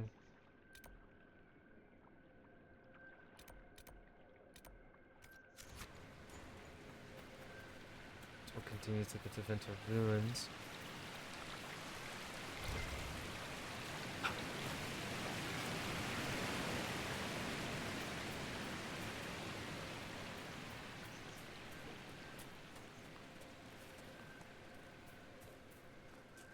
I do not like the side of this place. It's a pain in the ass to maneuver through.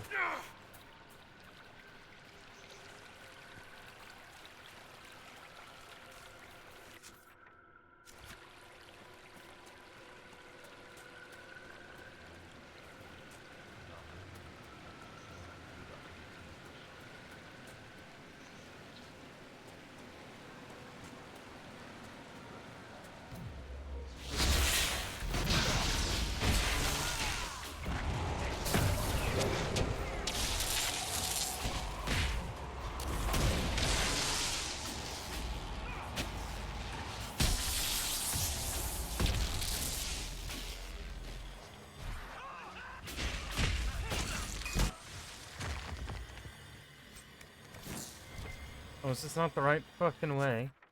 No, it is. It's at the top of the fucking hill. Of course it is.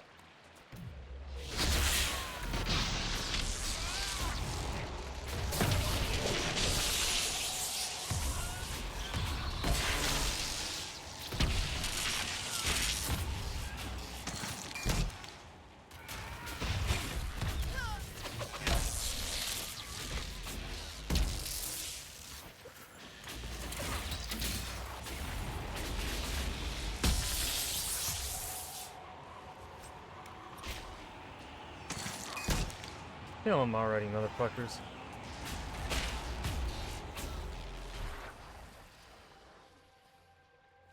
Leave the goddamn animal alone. It's not worth fucking chasing down and killing.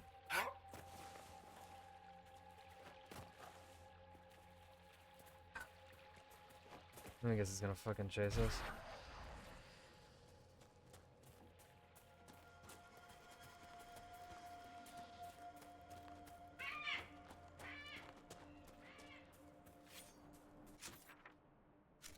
So we gotta go this way.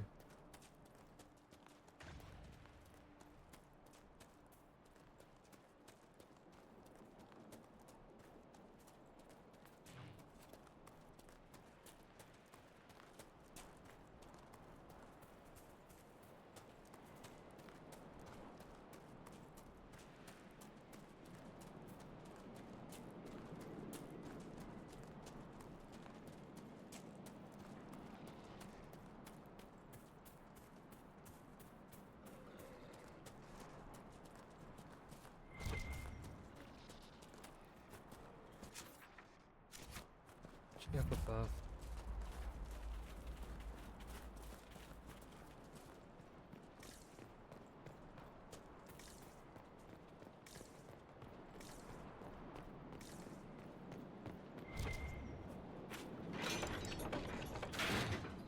It's no good. Oh, God damn it.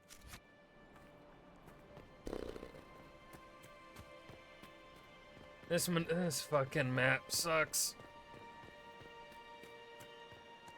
So fucking much.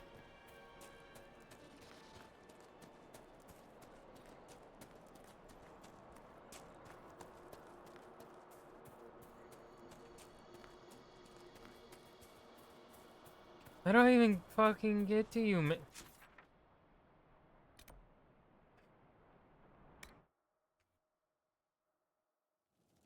Jesus fucking Christ. This is so stupid. Ugh. You want a tedious fucking map? Look to the Prospect Basin. Holy shit.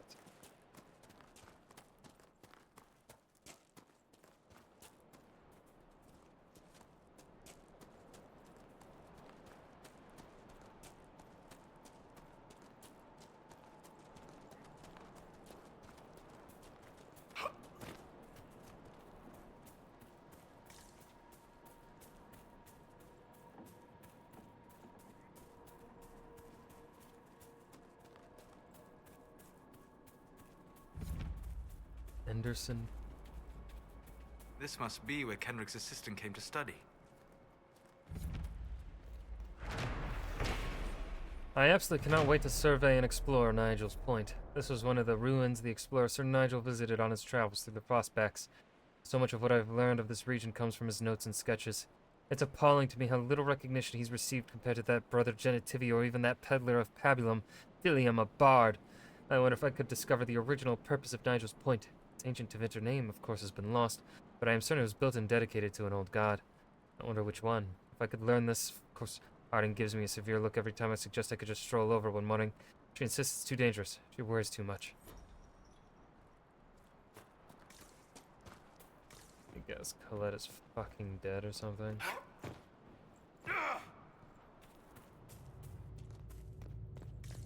No, not dead. Inquisitor, you may want to see this. The runner strode the winding road, and out of breath came she upon the bastion of the huntsman true, to make her desperate plea. A Meriden in dragon's hide, heron clad in blessed steel, came forth to hear the tidings brought with so much breathless zeal. Upon the lonely moors, the runner cried, a loathsome beast now dwells, as day gives way to night it strikes, all on its path it fells. 3 souls bravely led them out, the darkening moor to see, as the sun slipped neath the sighing heath, the hunter's guides did flee. The moon crept o'er the heather as a terrible cry released in silvered light the hunters saw the arrival of the beast. Favored like a wolf it was, in size like woodsman's death, within its eyes burned eldritch fire, the fade in every breath. Swift as thought the hunter struck, the demon wolf fell back, but mortal strength alone could not prevent the beast's attack. With one huge paw the monstrous thing struck a Meriden the brave. Across the moor he flew and fell into a watery grave. Jaws like a dragon's clamped down tight, round Heron's armored chest, and with the night it sped away from moonlight to the west. No living eye was there to see from peaty swamp arise a Meriden, who found himself alone beneath the darkened skies. The shattered shield of Heron he found upon the moor, in grief a Meriden did his vengeance swear. The beast's head he would procure. Whilst the wolf across the moor bore Heron to its lair, a labyrinth of winding cave any mortal should beware. By wormlight in the twisting cave Heron bravely fought, to free himself from death's own jaws before his life was naught. With blade arm free the knight struck true into the monster's eye, and off it fled into the dark with otherworldly cry. The wounded knight in darkness found within the cavern's gloom an idol carved of fate-touched stone, which could prove the monster's doom. A Meriden all alone did seek the demon wolf's fresh trail, and to the cave he came prepared, a wolf's heart to impale. Down the winding cave he sought the beast that slew his friend, and in the eerie wormlight he met the beast at cavern's end. With burning blade a Meriden and monster met again, whilst elsewhere did Heron valiantly with demon wards contend. As demon stone was shattered, a Meriden struck true. Beast and spirit both felled at once, though neither hunter knew. Now wounded and in darkness, hunters separate made their way from the bottom of the cavern toward the rising light of day. A Meriden found Heron stumbling, wounded from the cave, and both rejoiced to find the other yet free from the grave. As night passed into day, the two did tales of valor spin, and to this very day each claims that he alone did win. Inquisitor! I was going to send word. I found something. This inscription, almost completely faded, but 2 stood. Felt 60 true before our triumph. A breath in the hunt, and let rest the lowlanders, worthy of the lady's care. The markings and surrounding artifacts date to Meriden's time. The references and scripts suggest Avar. What's your theory? I need to complete a full survey and have Professor Kenrick evaluate the site himself. But this may be a tribute to Heron and Orina, Inquisitor Meriden's companions. What makes you think the inscription refers to Heron and Orina? It's only a theory, but the age of the markings and surrounding artifacts match the timeline we've established for Meriden.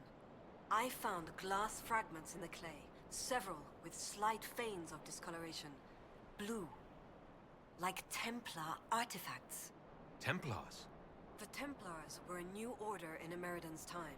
Yeah, I already Given knew their that. small numbers then, few would be found outside the Chantry's reach. It's unusual to find one deep in uncharted territory, unless he traveled here for a purpose, as Heron would have. You don't think the inscription could refer to a Meriden himself?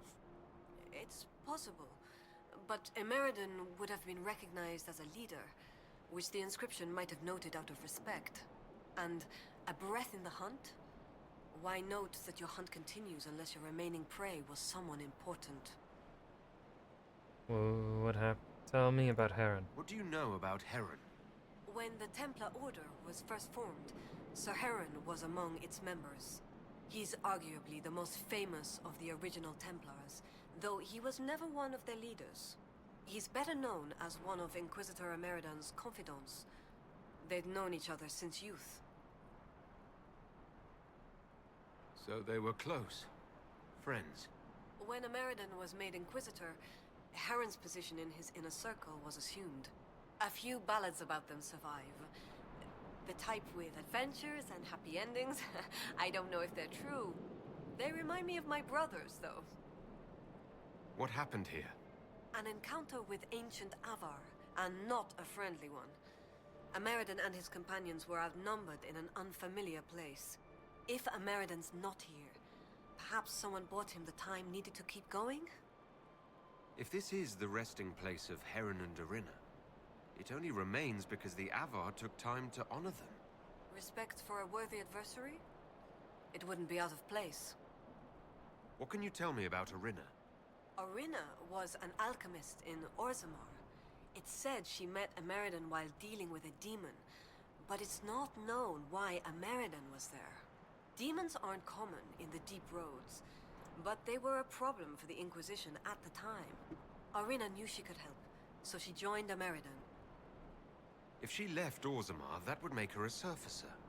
She turned her back on the stone, though it's said she had few regrets. Some claim she was actually from one of Orzammar's noble families, but who can say? She never used her last name on the surface, and once exiled, the family likely struck her name from personal documents. Professor Kenrick petitioned Orzammar's Shaperit to grant access to their records, but the request was turned down. What will you do with this information? Professor Kenrick will expect detailed notes on the location, stone and clay samples, and any trace artifacts I can find. If Ameridan's history is compiled, this could be worth an entire chapter. I might get credit on the inside cover. Thank you, Colette. Inquisitor.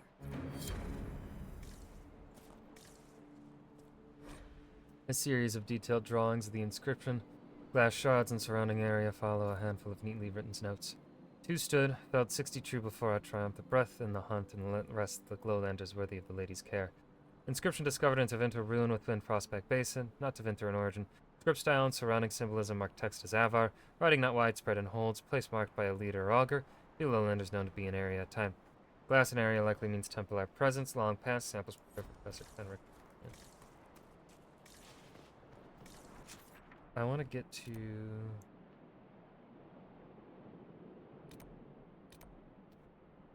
Let's go back to Skyhold. Send our people out on a couple of missions.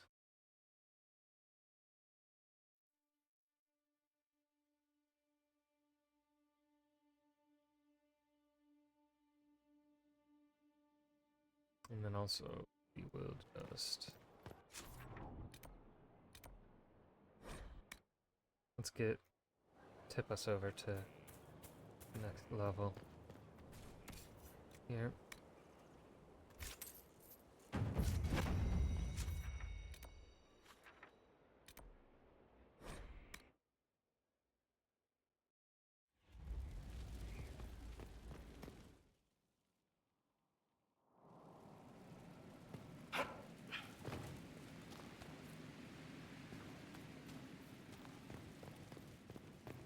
Alright, let's also modify So I'm thinking. our sign a song. Let's see.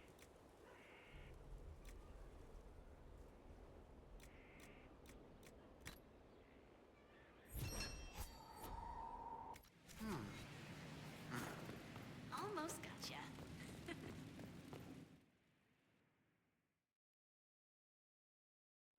More damage to living things is always pretty nice.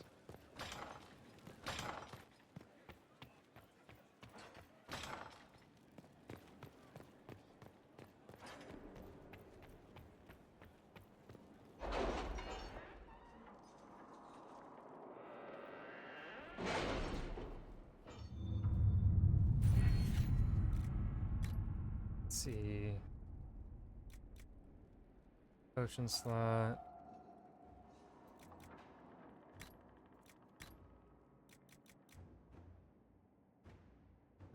Materials. Okay.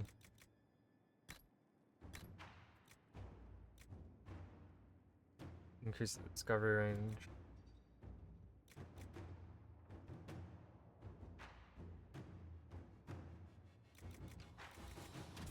Forward scouts.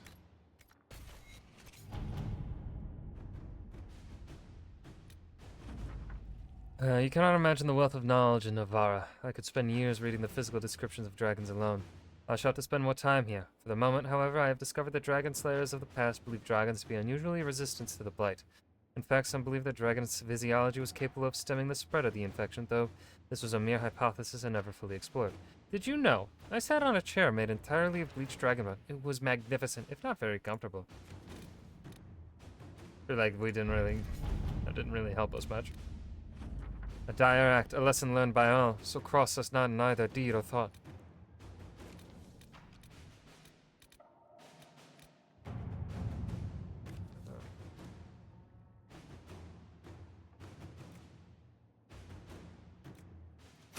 Let's see what we have. Liliana.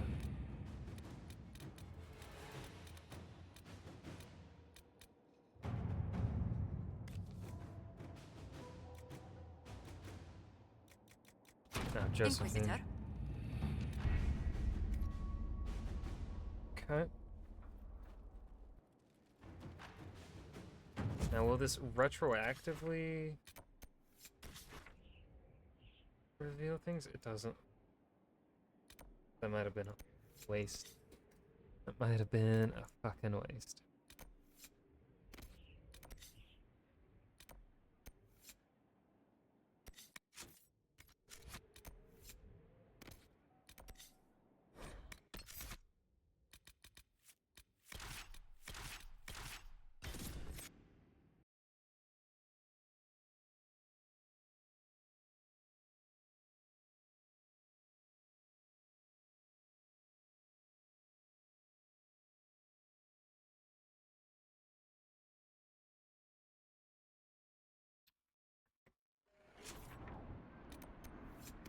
Oh, no, it was not.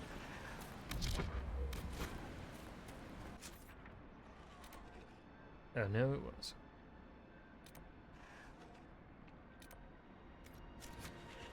Whatever. Let's get to the island.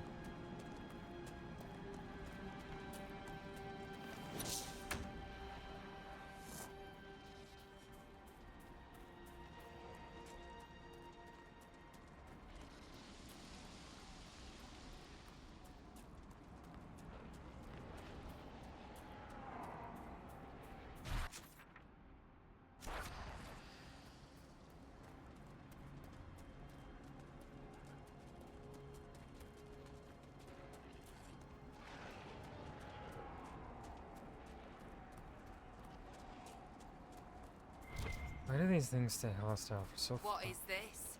Are the fishes of Stone Bear Hole too rude to share a meal with friends? Can the jaws of Hakon not catch them? The Inquisitor! Death to the Lowlanders! Blood to Hakon!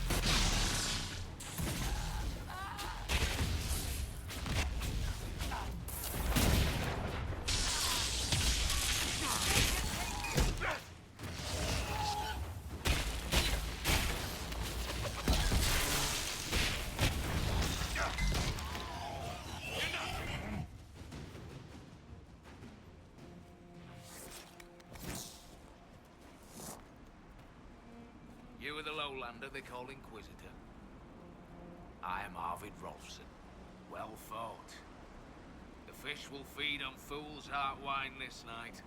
I know not what brings you here, but we have no quarrel, you and I. How long have you lived in the basin? Stone Bear Hole's been here a few generations. I was born further north, but we left before I could remember.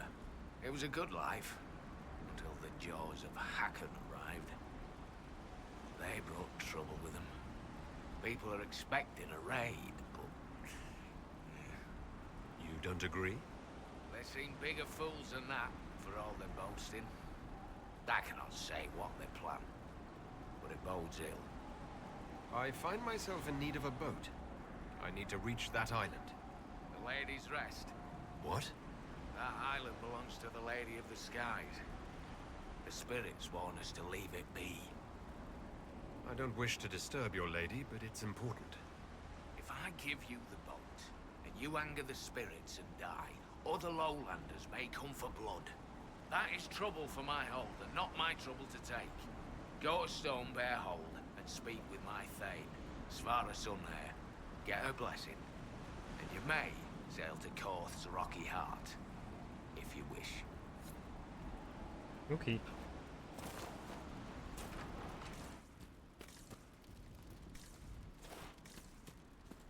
You got any notes for me to read inside your house?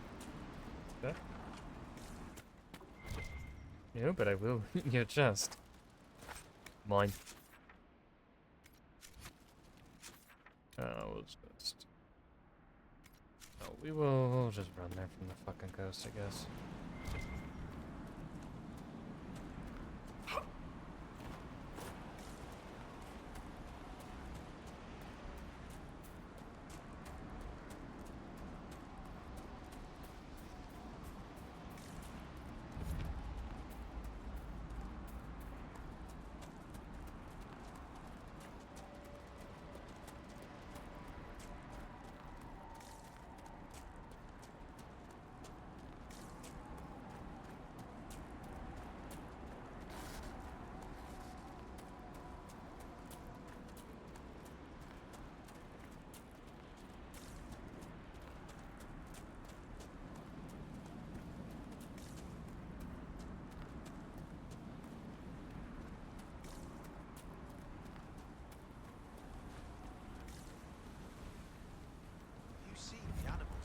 Of Hakon King. Rat things with frost dripping from their claws. I have.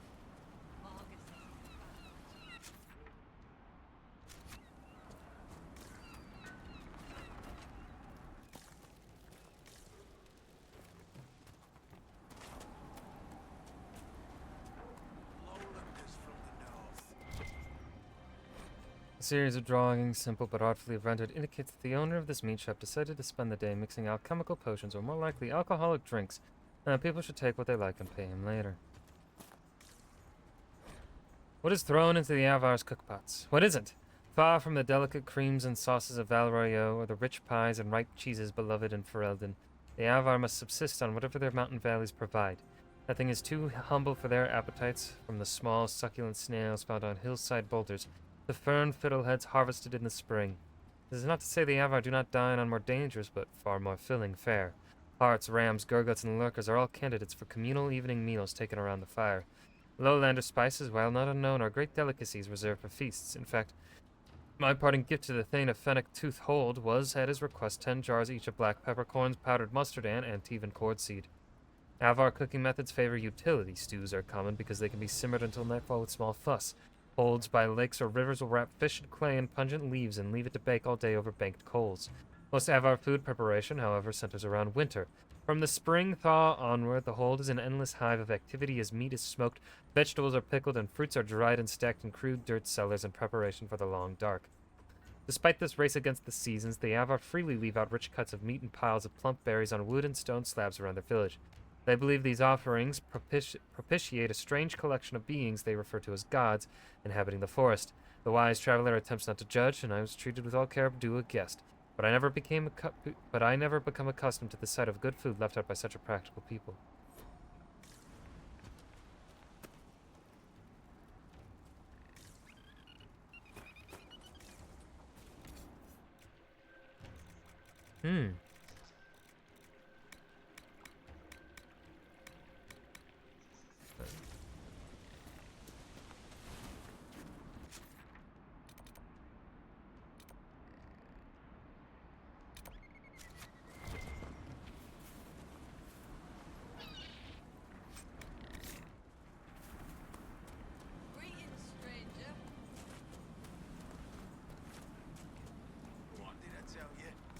Lowlanders from the north. What is that commotion? You're a strange sight. I never thought we'd see so many lowlanders in the hold. You son. Ah.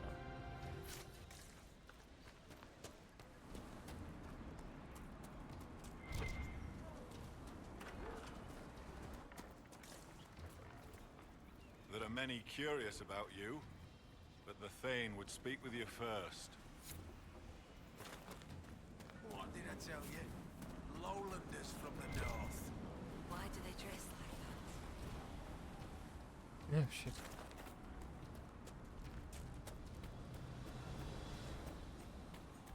Catch anything today? Nothing yet. Too many visitors stirring up the forest. The gods don't like it.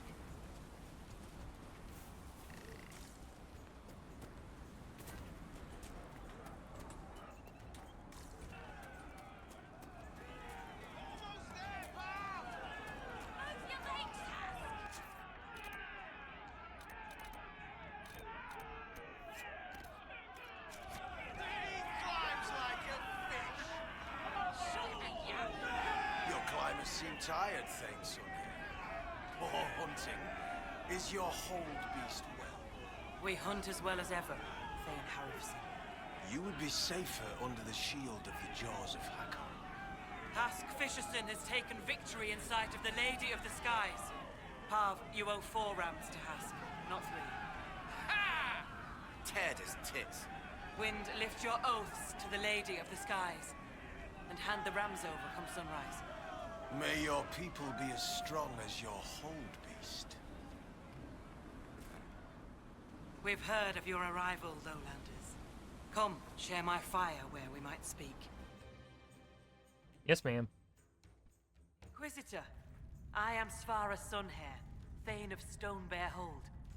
You have guest welcome here. The Lowlanders have little love for their mages. I am impressed that you came to lead this Inquisition. You and your people have come far from the safety of the Lowlands. We have come on a mission. We have learned that the last Inquisitor may have died here hundreds of years ago. We seek his body. Giving peace to the dead is a worthy quest. Any help we can offer is yours. Sadly, the Jaws of Hakon will not offer so warm a welcome. You have met their Thane, Gerd Harrison. I wager you have crossed blades with the Jaws of Hakon in the wilderness. If you would search this place for your Inquisitor's body, they will want you to pay in blood. How did you get the name Sunhair? I was born Svara Janusdottir. For my legend mark, I once fought a battle with my hair on fire. Huh? You lit your hair on fire? An enemy archer lit my hair on fire. I was locked shield to shield with a foe, and I had no time to douse it. It scared my foes. My hair was braided long enough that I could spare it. It stank worse than goat shit, though. When I first entered your hold, there was a climbing contest of some sort. What was that? The test of the lady. We use it to settle disputes when it is not clear who has the right of it. There are others.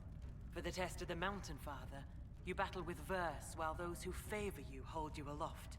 The test of Hakon is battle with blunted weapons.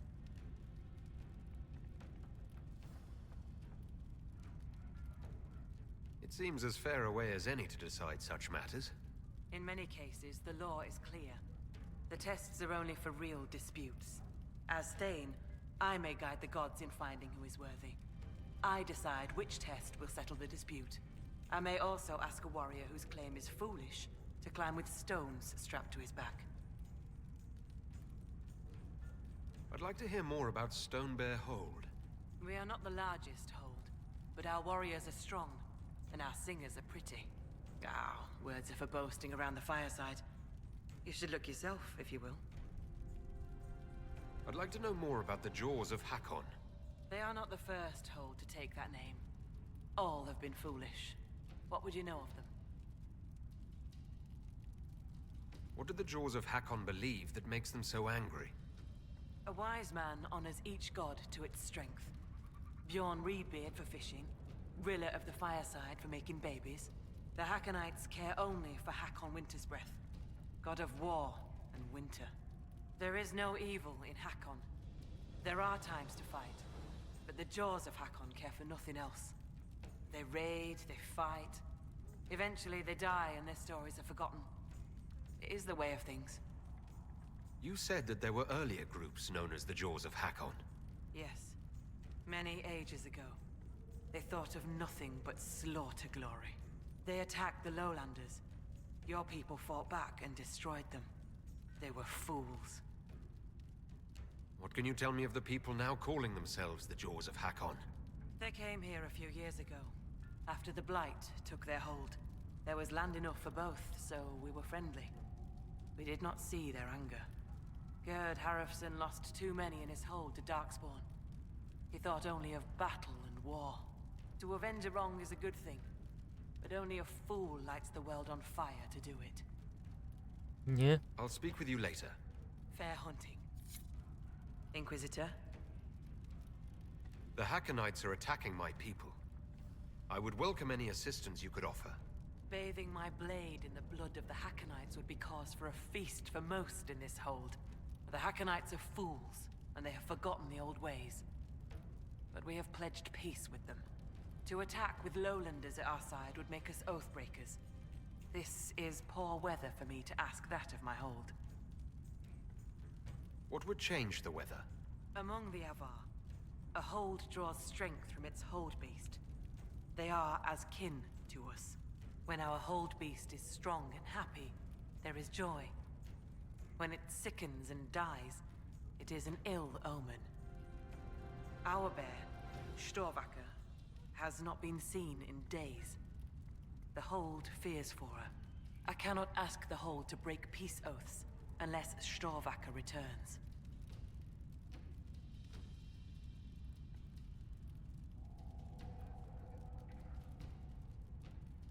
I'm a little confused about why I have to find a bear in order to gain the support of your tribe. Storvacker is not a bear. She is our hold beast. She ties us to the gods. Without her, we... Your maker has turned from you, has he not? It is as that. I know more of this world than the world of spirits. Speak with our augur if you would know more. They're our gods, not yours. For you, it is enough that Storvacker matters to us. Do you have members of the Hold searching for Storvacker? The hold is already fearful. A great hunt for our hold beast would show weakness to the Hackonites. If she were dead, the augur would know. So the hunters watch for tracks. That is all we can do. Does Storvacker usually live in the Hold? Does she stay in a pen, or...? Pens are for goats and chickens, not hold kin. The Avar are free. So must be our hold beasts. Storvacker lives in a cave near the hold. She comes to visit if she wishes to see us. We bring her gifts of food. Not enough that she will not hunt for herself. The way you asked us to help find Storvacker made it sound like you were willing to break your oath. I could say that Avar hold all oaths sacred. That no true Avar would break them. It would be a good lie. Lowlanders doubtless say the same of themselves. Yeah. A cunning Thane can find a hole in the tent of any promise. A place for the cold wind to sneak in. We are bone and blood. Oaths last until they are broken. If I find your bear and you break the oath, what happens to Stone Bear Hold? Other holds share oaths with the Jaws of Hakon. They are sworn to defend or avenge them. If the Hackonites were friends, they would attack us. But they are friends to few. We will send offerings, trade, and gifts to pay the price of oath-breaking. The storm will pass. I do not do this lightly, Inquisitor. But the Hackonites are tiresome. Maybe I shouldn't bring this up, but bears and I traditionally do not get along. You were fought bears. You lived. Good for you. Fear will keep you respectful should you find Storvacker. You will be fine. So you're saying she's friendly? I need a boat. I was told I needed your permission to borrow a boat from the fishermen. Bah, Rolfson. He worries like a scared baby goat. The boat is yours. Tell him I said so. I'll speak with you later. Ask those in the hold about Storvacker. They may know something they have not told me. This appears to be an unfinished letter. The handwriting is simple and the text has many phrases crossed out. Lowlanders, if you be brave enough to... Or Legions, if you be brave enough... Merchants of our lave. Those who wish to trade with Stone Bear Hold, you should know me. I am Thane Svara Sunhair. I am Thane Svara James Dutton, known as Sunhair, though my blade has tasted battle tears men. Though my blade has tasted blood Though I have fought many battles, I wish no conflict between us, but instead trade between our hold and yours. We have furs and leathers that put your lowland heights to shame, plus weapons that have tasted Hakon's winter. We have furs and leathers that will make your warriors look strong and your lovers look supple, plus weapon. We have excellent furs and leathers and weapons like none seen in the lowlands. Trade honestly and well, and there will be coin for all. Cheat us and your blood will... Trade honestly and well, and there will be coin for all. Thanks for our son here. It's a fool's task. What lowlander would come this far for furs they have not seen?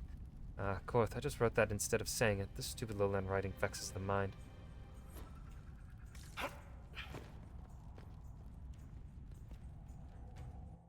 Cassandra's not level 21 yet. Greetings, stranger. Greetings, stranger.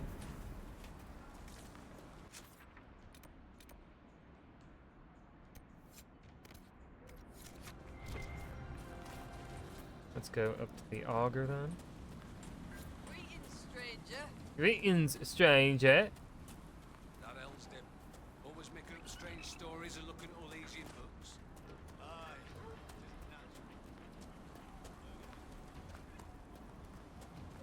Greetings, I'm gonna- stranger.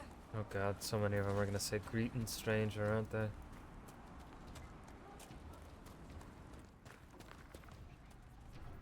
So he arrives. Don't throng. Behold, worthy ones, the man who blazes like fire and mends the air. What is this? Hello. It's safe. They mean no harm. I am the Ogre of Stonebear Hold. I greet you, as do our gods, the gods of our ancestors. There. It is done. Now come, be welcome, and hear news of the North.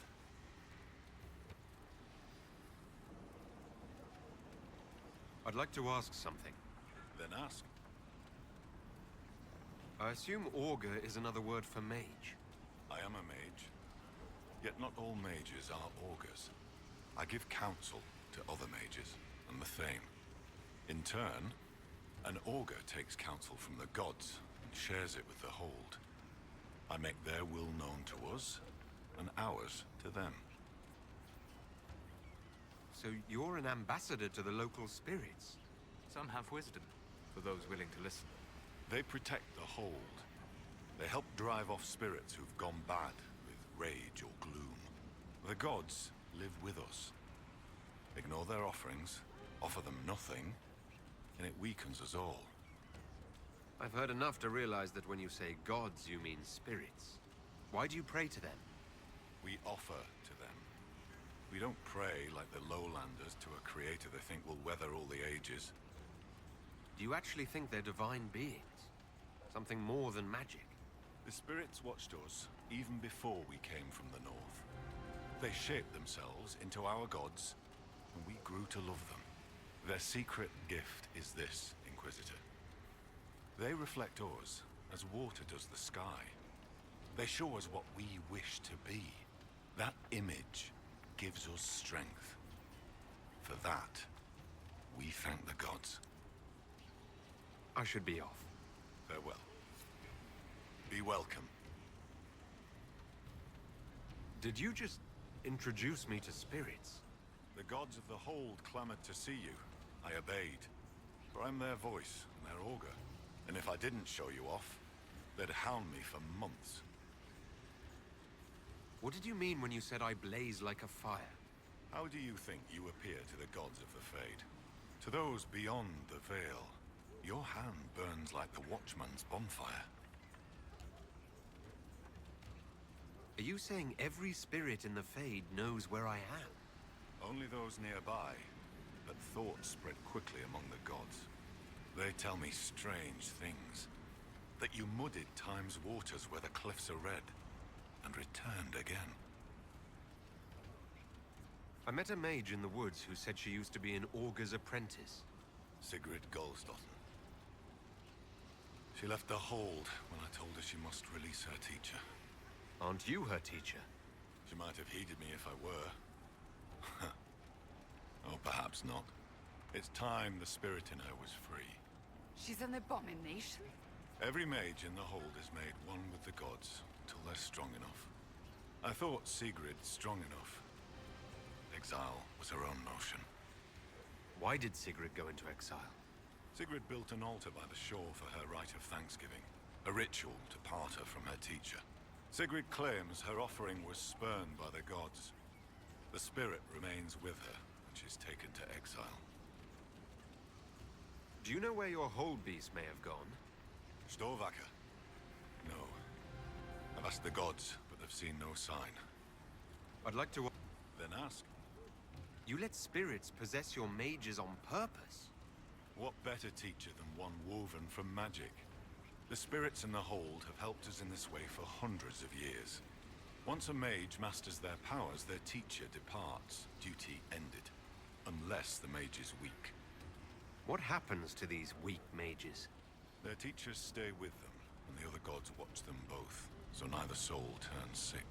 If one does sicken, or the mage stands in risk of harming the hold. One day, they do not wake in their bed. It is very sad. It is what must be done. It is kinder than what happens in many mage circles. Yeah. Yeah, it is.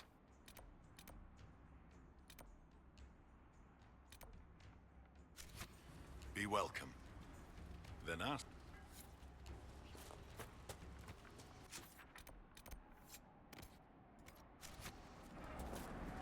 The ogre's saying blood will spill. Let the jaws of Hakon try such. They know whose ground this is. Sandra has not gotten her level up yet.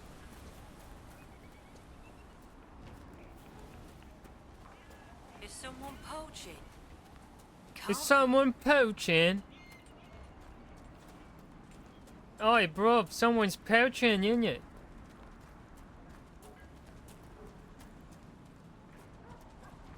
I always make fun of.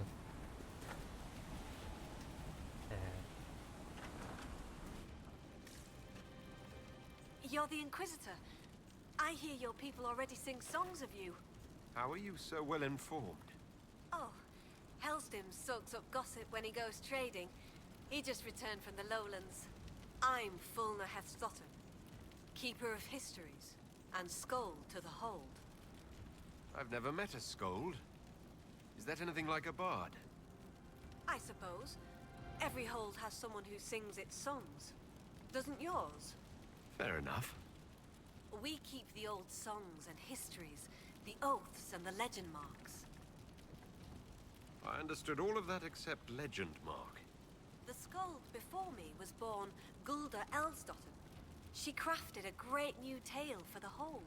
It pleased the spirits. After that, we called her Gulda Gildan's Song. So they're titles, honorifics. Not all carry glory. My father was Heth Mule's head. He'd never let go of a quarrel. Can you choose a legend mark for yourself? Only if I wanted to be scorned as a child. I've only been a Skald a few years. I've not made any great feats, good or ill. Yet. Farewell. Good journeys.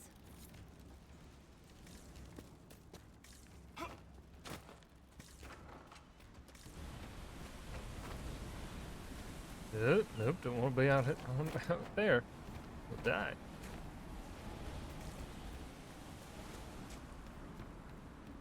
Y'all, your living conditions are a bit precarious. Not sure how I feel about it.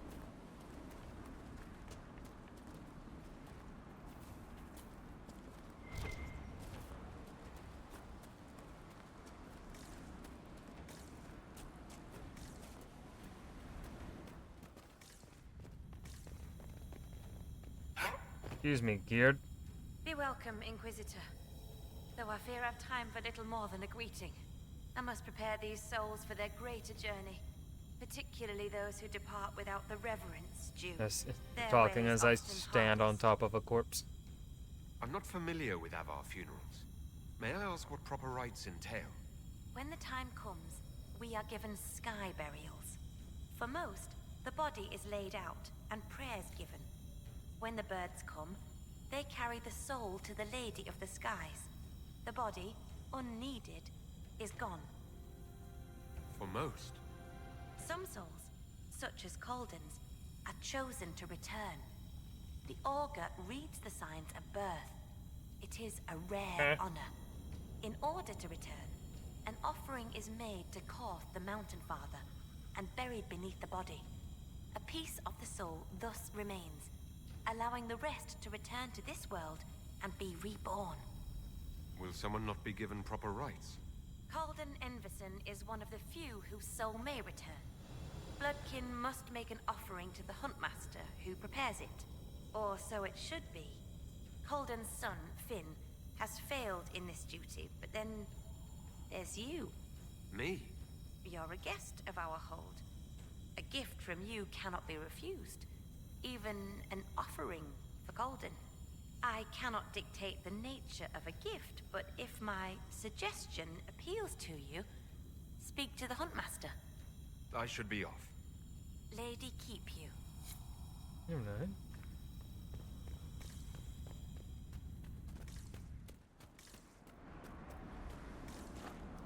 Where's the sun?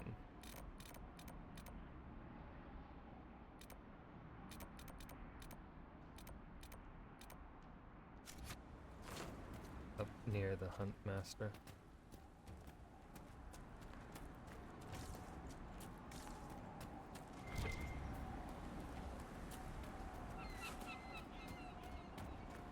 Greetings, stranger. Greetings, stranger.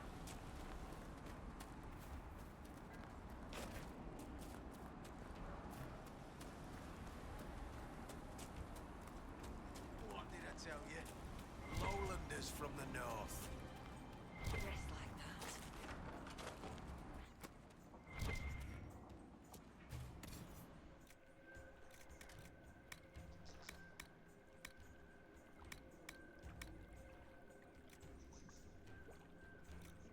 Tier 3. Ooh, tier 4.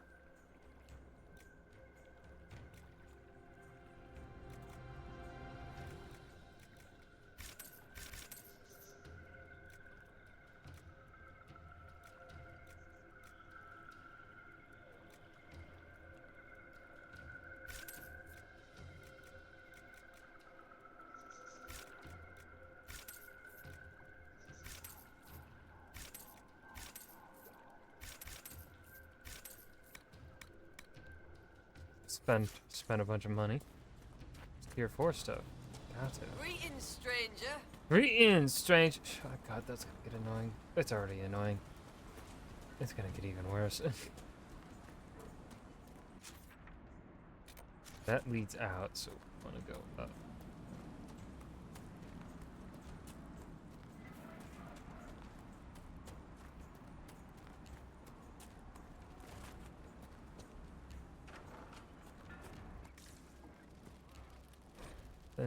It starts with a man, Ivar Yerrickson. Driven from their hold by war and misfortune, their thane dead, Ivar led what remained of the people through the mountains.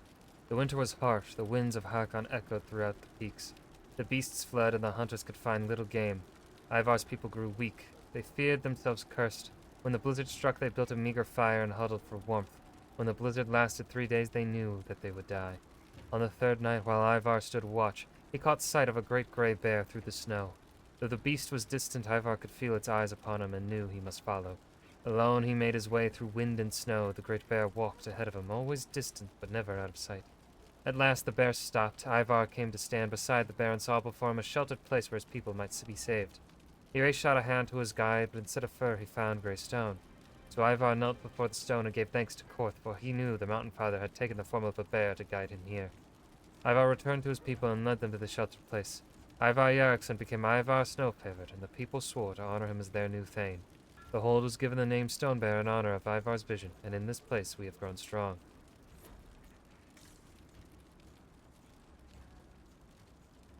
Inquisitor, I'm honored by your visit. I'm Finn Coldenson. Forgive me if I don't stand to greet you properly.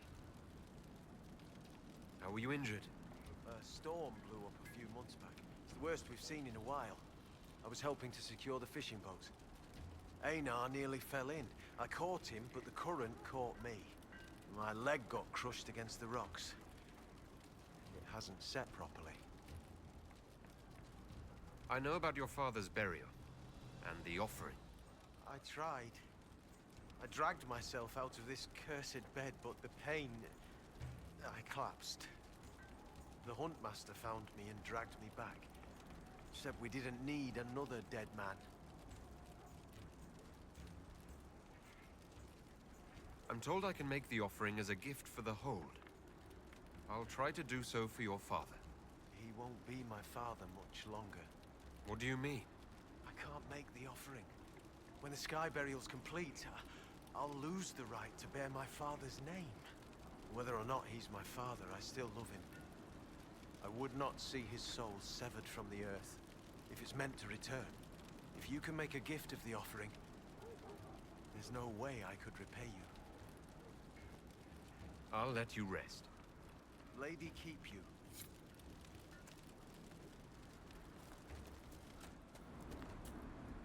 Inquisitor, you've need of a hunter, or you're just wandering? Now you lowlanders seamen hold, and I'll tell you, None finer. I assume you go hunting yourself. Of course I do. Who says otherwise? No one. I lead our hunts, Inquisitor. My leg aches. One eye can't see in the dark. And I bring more meat than anyone in the hold. God's piss, do I hunt? I apologize. I was just curious. Suppose you can't help Lowlanders' manners. Do you have any idea where Storvacker is gone? Our hold animal's a hungry one. She might be after the game in the valley to the west. As the weather's turning, I'd not think she'd roam further. I spoke to the woman preparing bodies for funeral. She said I might make an offering.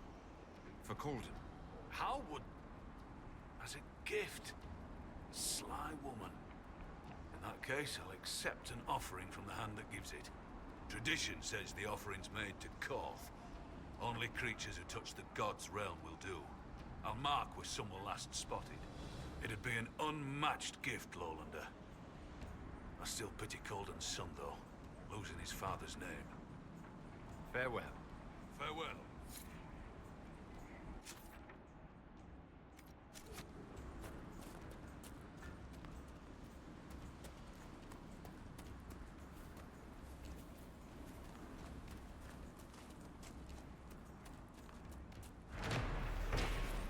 Tremble at the ice troll Hringnar. Guard your gaze against his wrath. Dead to dreams as dwarves below us. Fools in folly block his path. Weapons weeping have our warriors struck to seek their legend mark. Fed not fortune but the lady. Folly fallen in the dark. Dead to Hringnar's fury freezing. Strange that the veil seems so thin here. A great many spirits must have gathered in this place. They came close to listen and stayed. So, come to test yourself. How so? Our warriors want your measure, Inquisitor. Bring us an offering, and we'll let you fight Hakon's trials. Stonebear Hold would know if the spirits favor you. So would I. Do you run this arena? I do. I'm called Arkan Felsen. I prepare warriors for the gods. Truly, I drill it into young heads that no one's born knowing how the axe swings or the arrow flies. What do you mean, prepare your warriors for the gods? As we train, the gods see us become worthy. Worthy of what? A second strength when you most need it. A glimpse that spots a blade at your heart. Warriors must show their will for these gifts, and the will for practice. Interesting. You draw in spirits influenced by these ritual battles to aid you during real conflict. Didn't I say as such? Yes, but... Of course. My apologies. What is this trial exactly? A battle against our best. Wit and muscle, and steel against steel. Not to death, just surrender. In case you're afraid. I didn't want to take a life for just a trial. Good, but don't hold back. The gods and I can tell. Why do you pray to Hakon when his fanatics cause you so much trouble? Hakon Wintersbreath could be testing us through those fanatics. He can be a cruel god, Lowlander. He'll favor the victor and no other. Strength to strength. If the jaws of Hakon tried to raid us, we'll feed their scraps to the bears. Alright, I'm ready We to begin fight. this trial of Hakon? We need an offering from you first. To honor Hakon and the dead. Farewell. Safe journeys. I gotta fucking requisition it.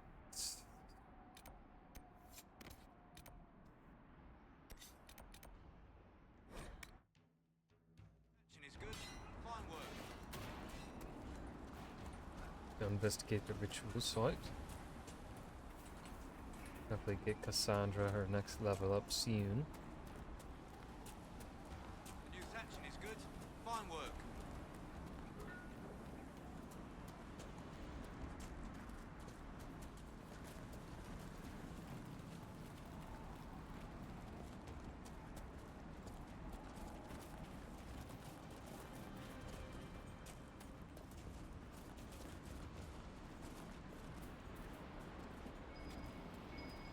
Might be something here. Better take a closer look. Oh, is it down? It's down below.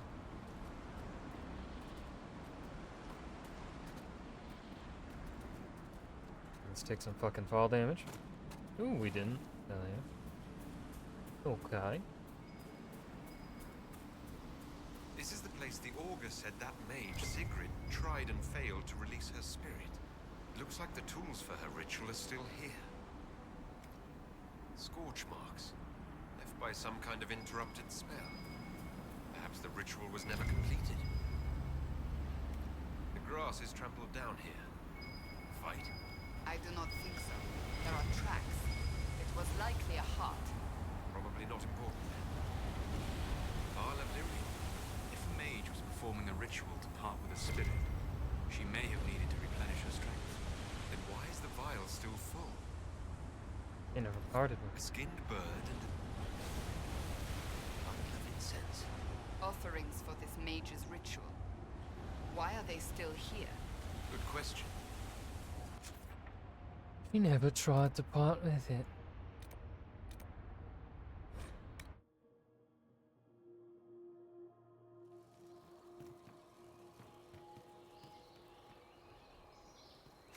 I hate this fucking... These are so stupid. I hate these camps.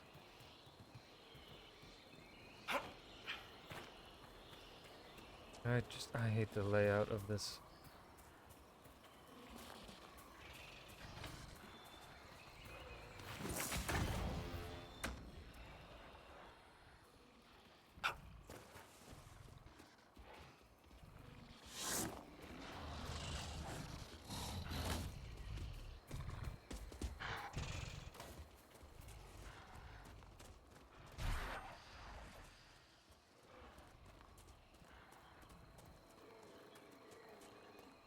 Hopefully they'll just ignore us and let us be on our fucking way.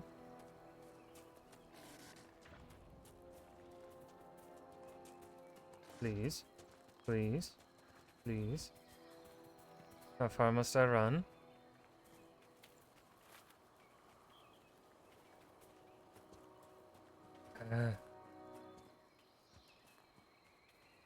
Leave us alone.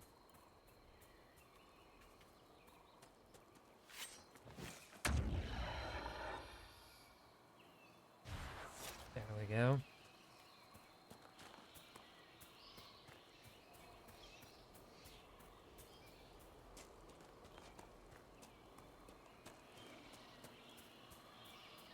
Alright, Sigurd, we gotta talk. You returned. The augur I have told me why returned. you're here. That Shatterjay. What business is it of his to tell that to a lowlander? About the ritual you were performing, Sigrid.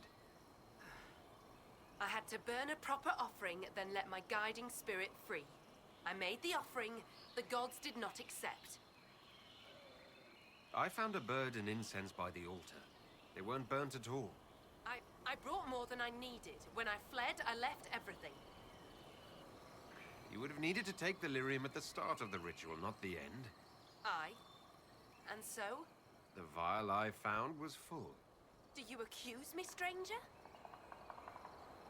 I'd just like to help another mage, if you need it. Will you understand? I hear lowlander mages see the gods differently. I made no offering. I prepared. I began the spell to release the spirit here with me. And? I could not do it. I have no close companions in the hold, no kin. I cannot lose my only friend.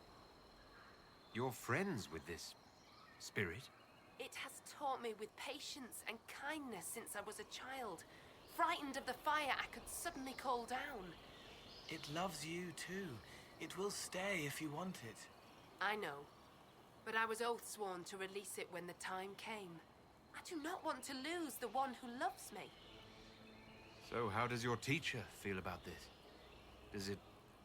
or he want to stay? He would, if I asked. The gods that teach the spirit touched are kind. I think the augur knew.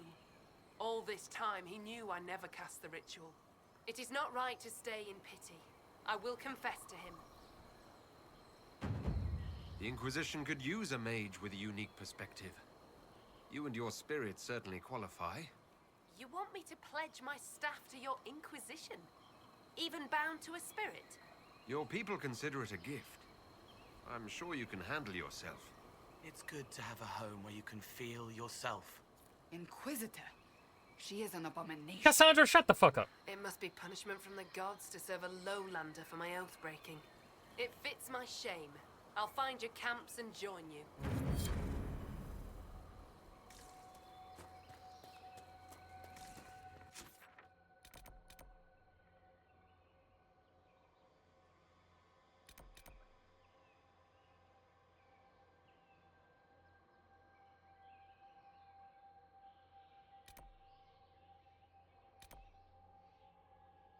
Hmm.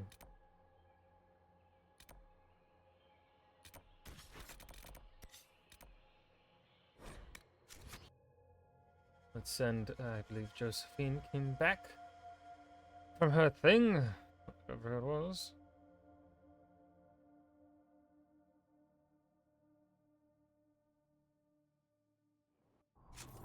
What are our levels here? How close? Oh shit, Cassandra hit 21.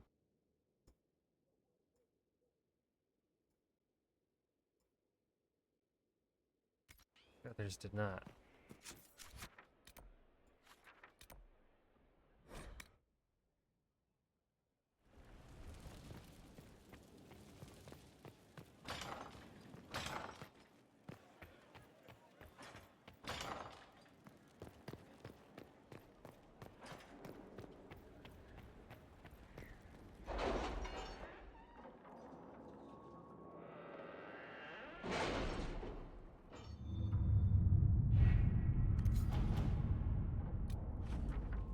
Dagna has forwarded what she learned about Samson's strange armor. Her glee over her discovery is disconcerting, but her information may prove invaluable. Speak at your earliest convenience. Cullen.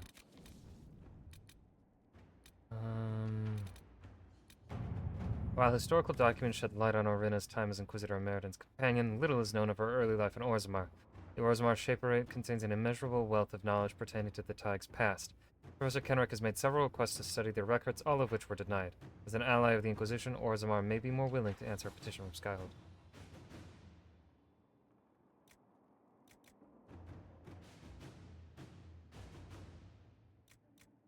The right gifts to the right people.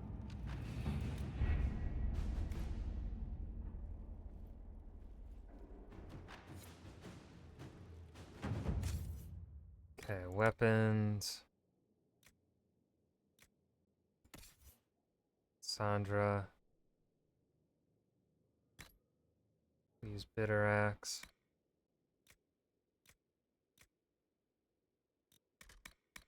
Oh, level 21. Cole, who's level 21.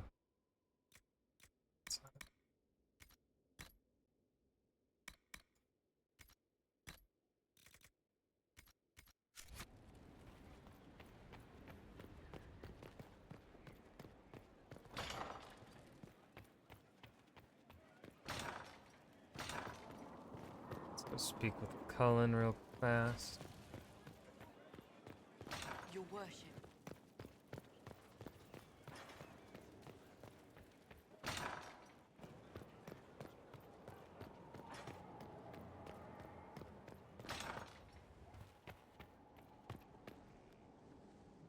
No red lyrium, no allies, and soon Samson will have no armor, I hope.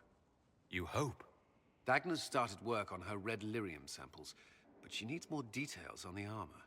We found orders in the mine. They mention Maddox, a name I did not expect to hear. Samson's letter said something about taking over as the vessel. Perhaps it's a rank among the Red Templars. It could be a title from ancient Tevinter. Or it's some other role Corypheus has planned for Samson, and Maddox is part of it. Another voice from your past? In a way, this is complicated. Maddox was a mage in Kirkwall's circle. Samson smuggled letters between him and his sweetheart. Eventually, Samson was caught. That's why he was cast out of the Order. Maddox was made tranquil and became a skilled craftsman of magical items. Samson must have rescued him. A can't believe they made a man tranquil over a few love letters. The official charge was corrupting the moral integrity of a Templar. Knight Commander Meredith wielded the brand for far lesser offenses, believe me. Why would Maddox need saving? When the mages rebelled in Kirkwall, the worst battles took place at the gallows, in the circle itself. I thought Maddox had died in the fighting, or was eking out a living on the streets. A hard fate for a tranquil in Kirkwall. Samson must have found him, taken him in. Having an inside man among Samson's forces would be invaluable, if we could convince him. I couldn't say. I've lived around Tranquil most of my life, and I've never understood them. It seems Maddox built Samson's armor for him, and maintains it still. Tranquil in Kirkwall needed rare and expensive supplies for their enchantments. Supplies we can trace. I can have our men kick down some doors, Inquisitor. Samson's armor might lead us right to his stronghold.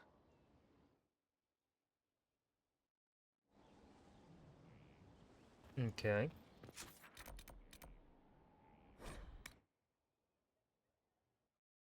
The Undercroft, see what kind of armor we can create. I can create anything fucking better. Armor.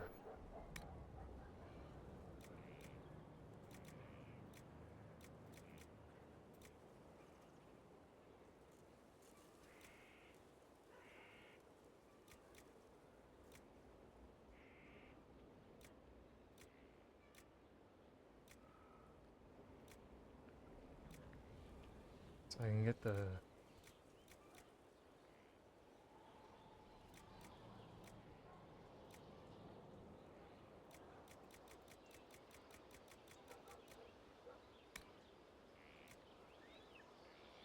$95.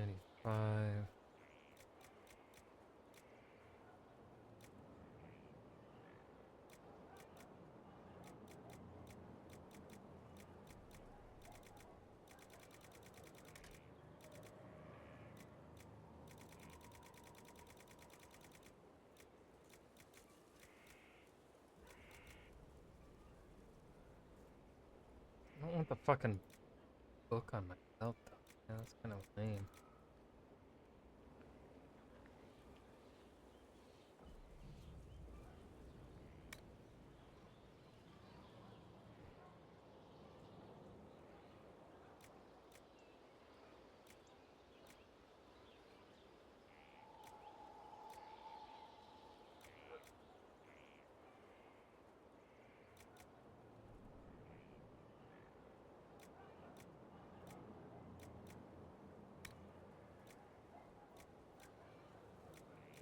I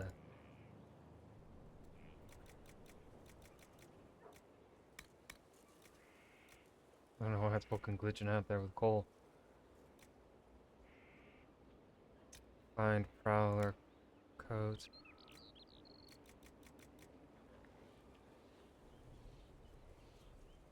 Dragon scales.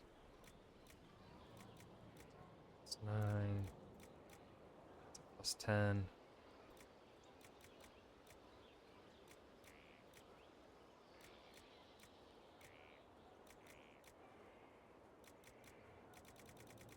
The dragon scales.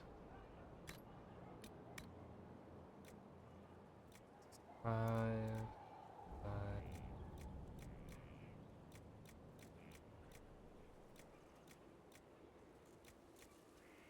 80.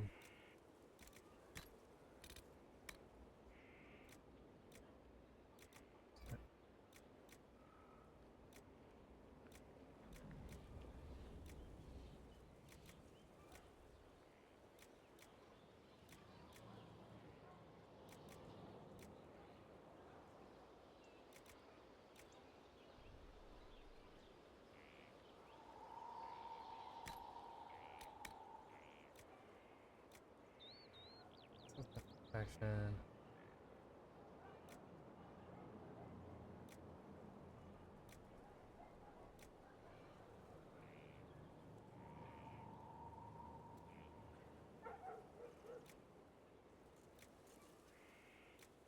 I like the 5% chance to fight poison.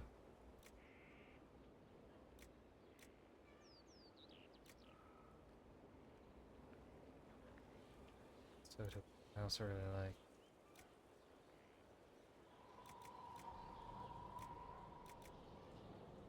On kill.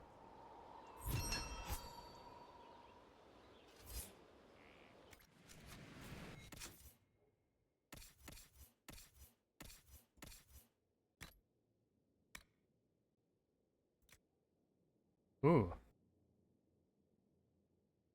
It's not as good. Oh wait, oh, I can do medium arms, medium legs, and a sigil. Okay.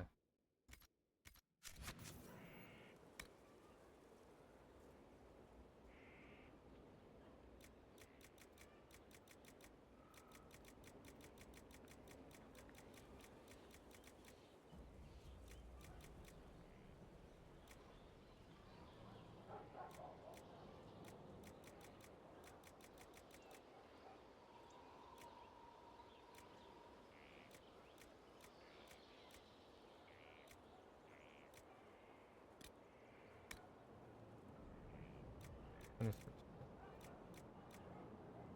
32% fire.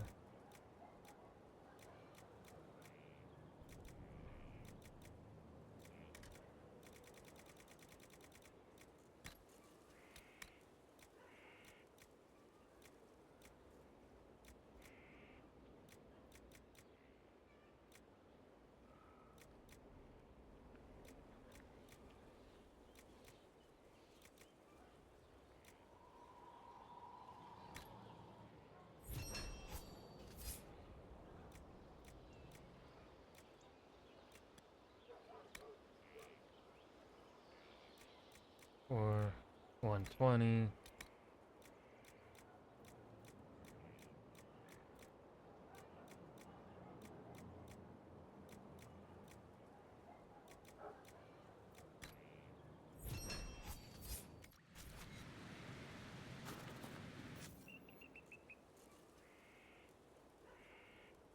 Or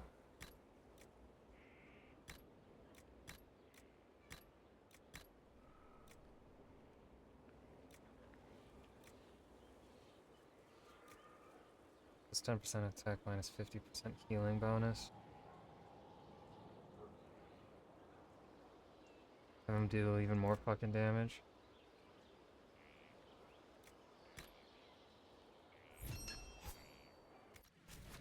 Where's my other hand?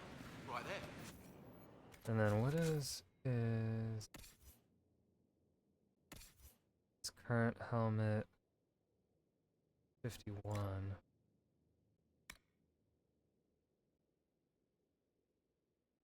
The only thing it is we lose some cunning, but way more health, more resistances.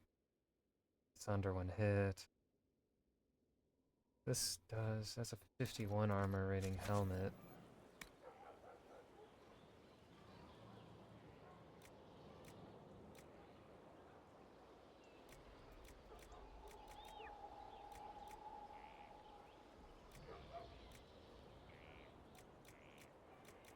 I cannot get helmets that high. Sandra.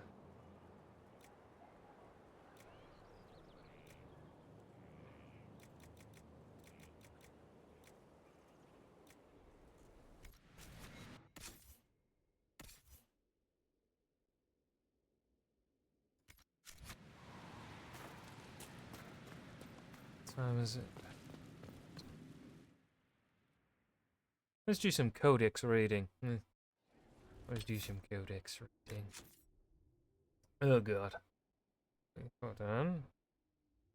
One moment though.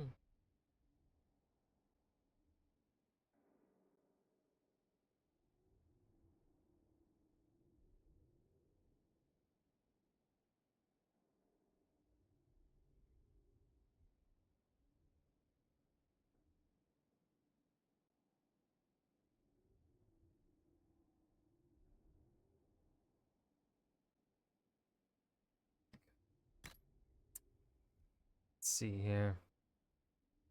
Who do I have to read up on? Lieutenant Wren. Sir, I reviewed our request for supplies. As your second, I am duty-bound to point out that the point out the absurd amount of ale listed, unless we have resorted to drowning the darkspawn. But don't be ridiculous. There's no such thing as an absurd amount of ale. You've requested more barrels than we have legionnaires. Can't even let a dead man have some fun? Fine. Reduce the number of barrels to half. But I expect Tapster's quality, not the piss they sent last time. I'll make sure the crown is aware that the ale is for the esteemed Lieutenant Wren, Vanquisher of Darkspawn, hero of the Fifth Blight, and what was the other title? I always forget. Owner of the boot in your ass, Soroka. Yeah. Forward camp has been established in the Freldon hinterlands, and suitable locations for other outposts have been identified. Progress into the area proceeded ahead of projected schedules thanks to a local volunteer. For further details, read on. Slater was ambushed and overwhelmed by bandits and might have died if not for the timely intervention of Lace Harding, who rescued Slater with 2 well-aimed stones from a sling. Our family Mabari ran off the remaining 3 bandits, Harding and Contessa, the Mabari, escorted Slater back to the forward camp, followed at a distance by the small herd of ambling sheep that belonged to a neighbor of the Harding family.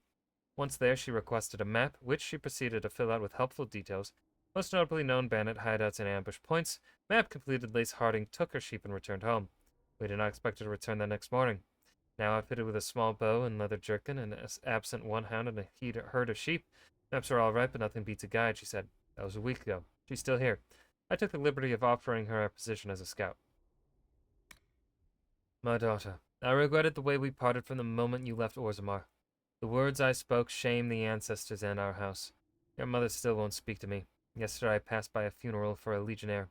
I looked in as they tattooed her face. The weight of the ink seemed heavy. In moments she aged 20 years. I know you are not a part of the Legion, but sometimes it feels like I have lost my daughter all the same. I remember when you were a little girl, you would drag me to the Shaperate just to skip down the aisles of books and records. You'd hum softly and run your tiny fingers along the spines of tomes you'd one day study. I still expect to find you there. They tell me the Legion commander with you is one of the best, and I shouldn't worry. It may be weak, but I'm not ready to lose you to the stone. Please, be careful. She is the whole beast of Stone Bear Hold. All of the bears in the area are mere imitations. Storvacker. How do I even begin to explain Storvacker? Storvacker is flawless. She has 2 ancient elven trees for claw sharpening and a silver honey dish. I hear that her claws are valued in Denerim at 10,000 sovereigns. I hear that she sells her shed fur to her Legion master weavers in Valrayo. Her favorite story is Hard in Hightown.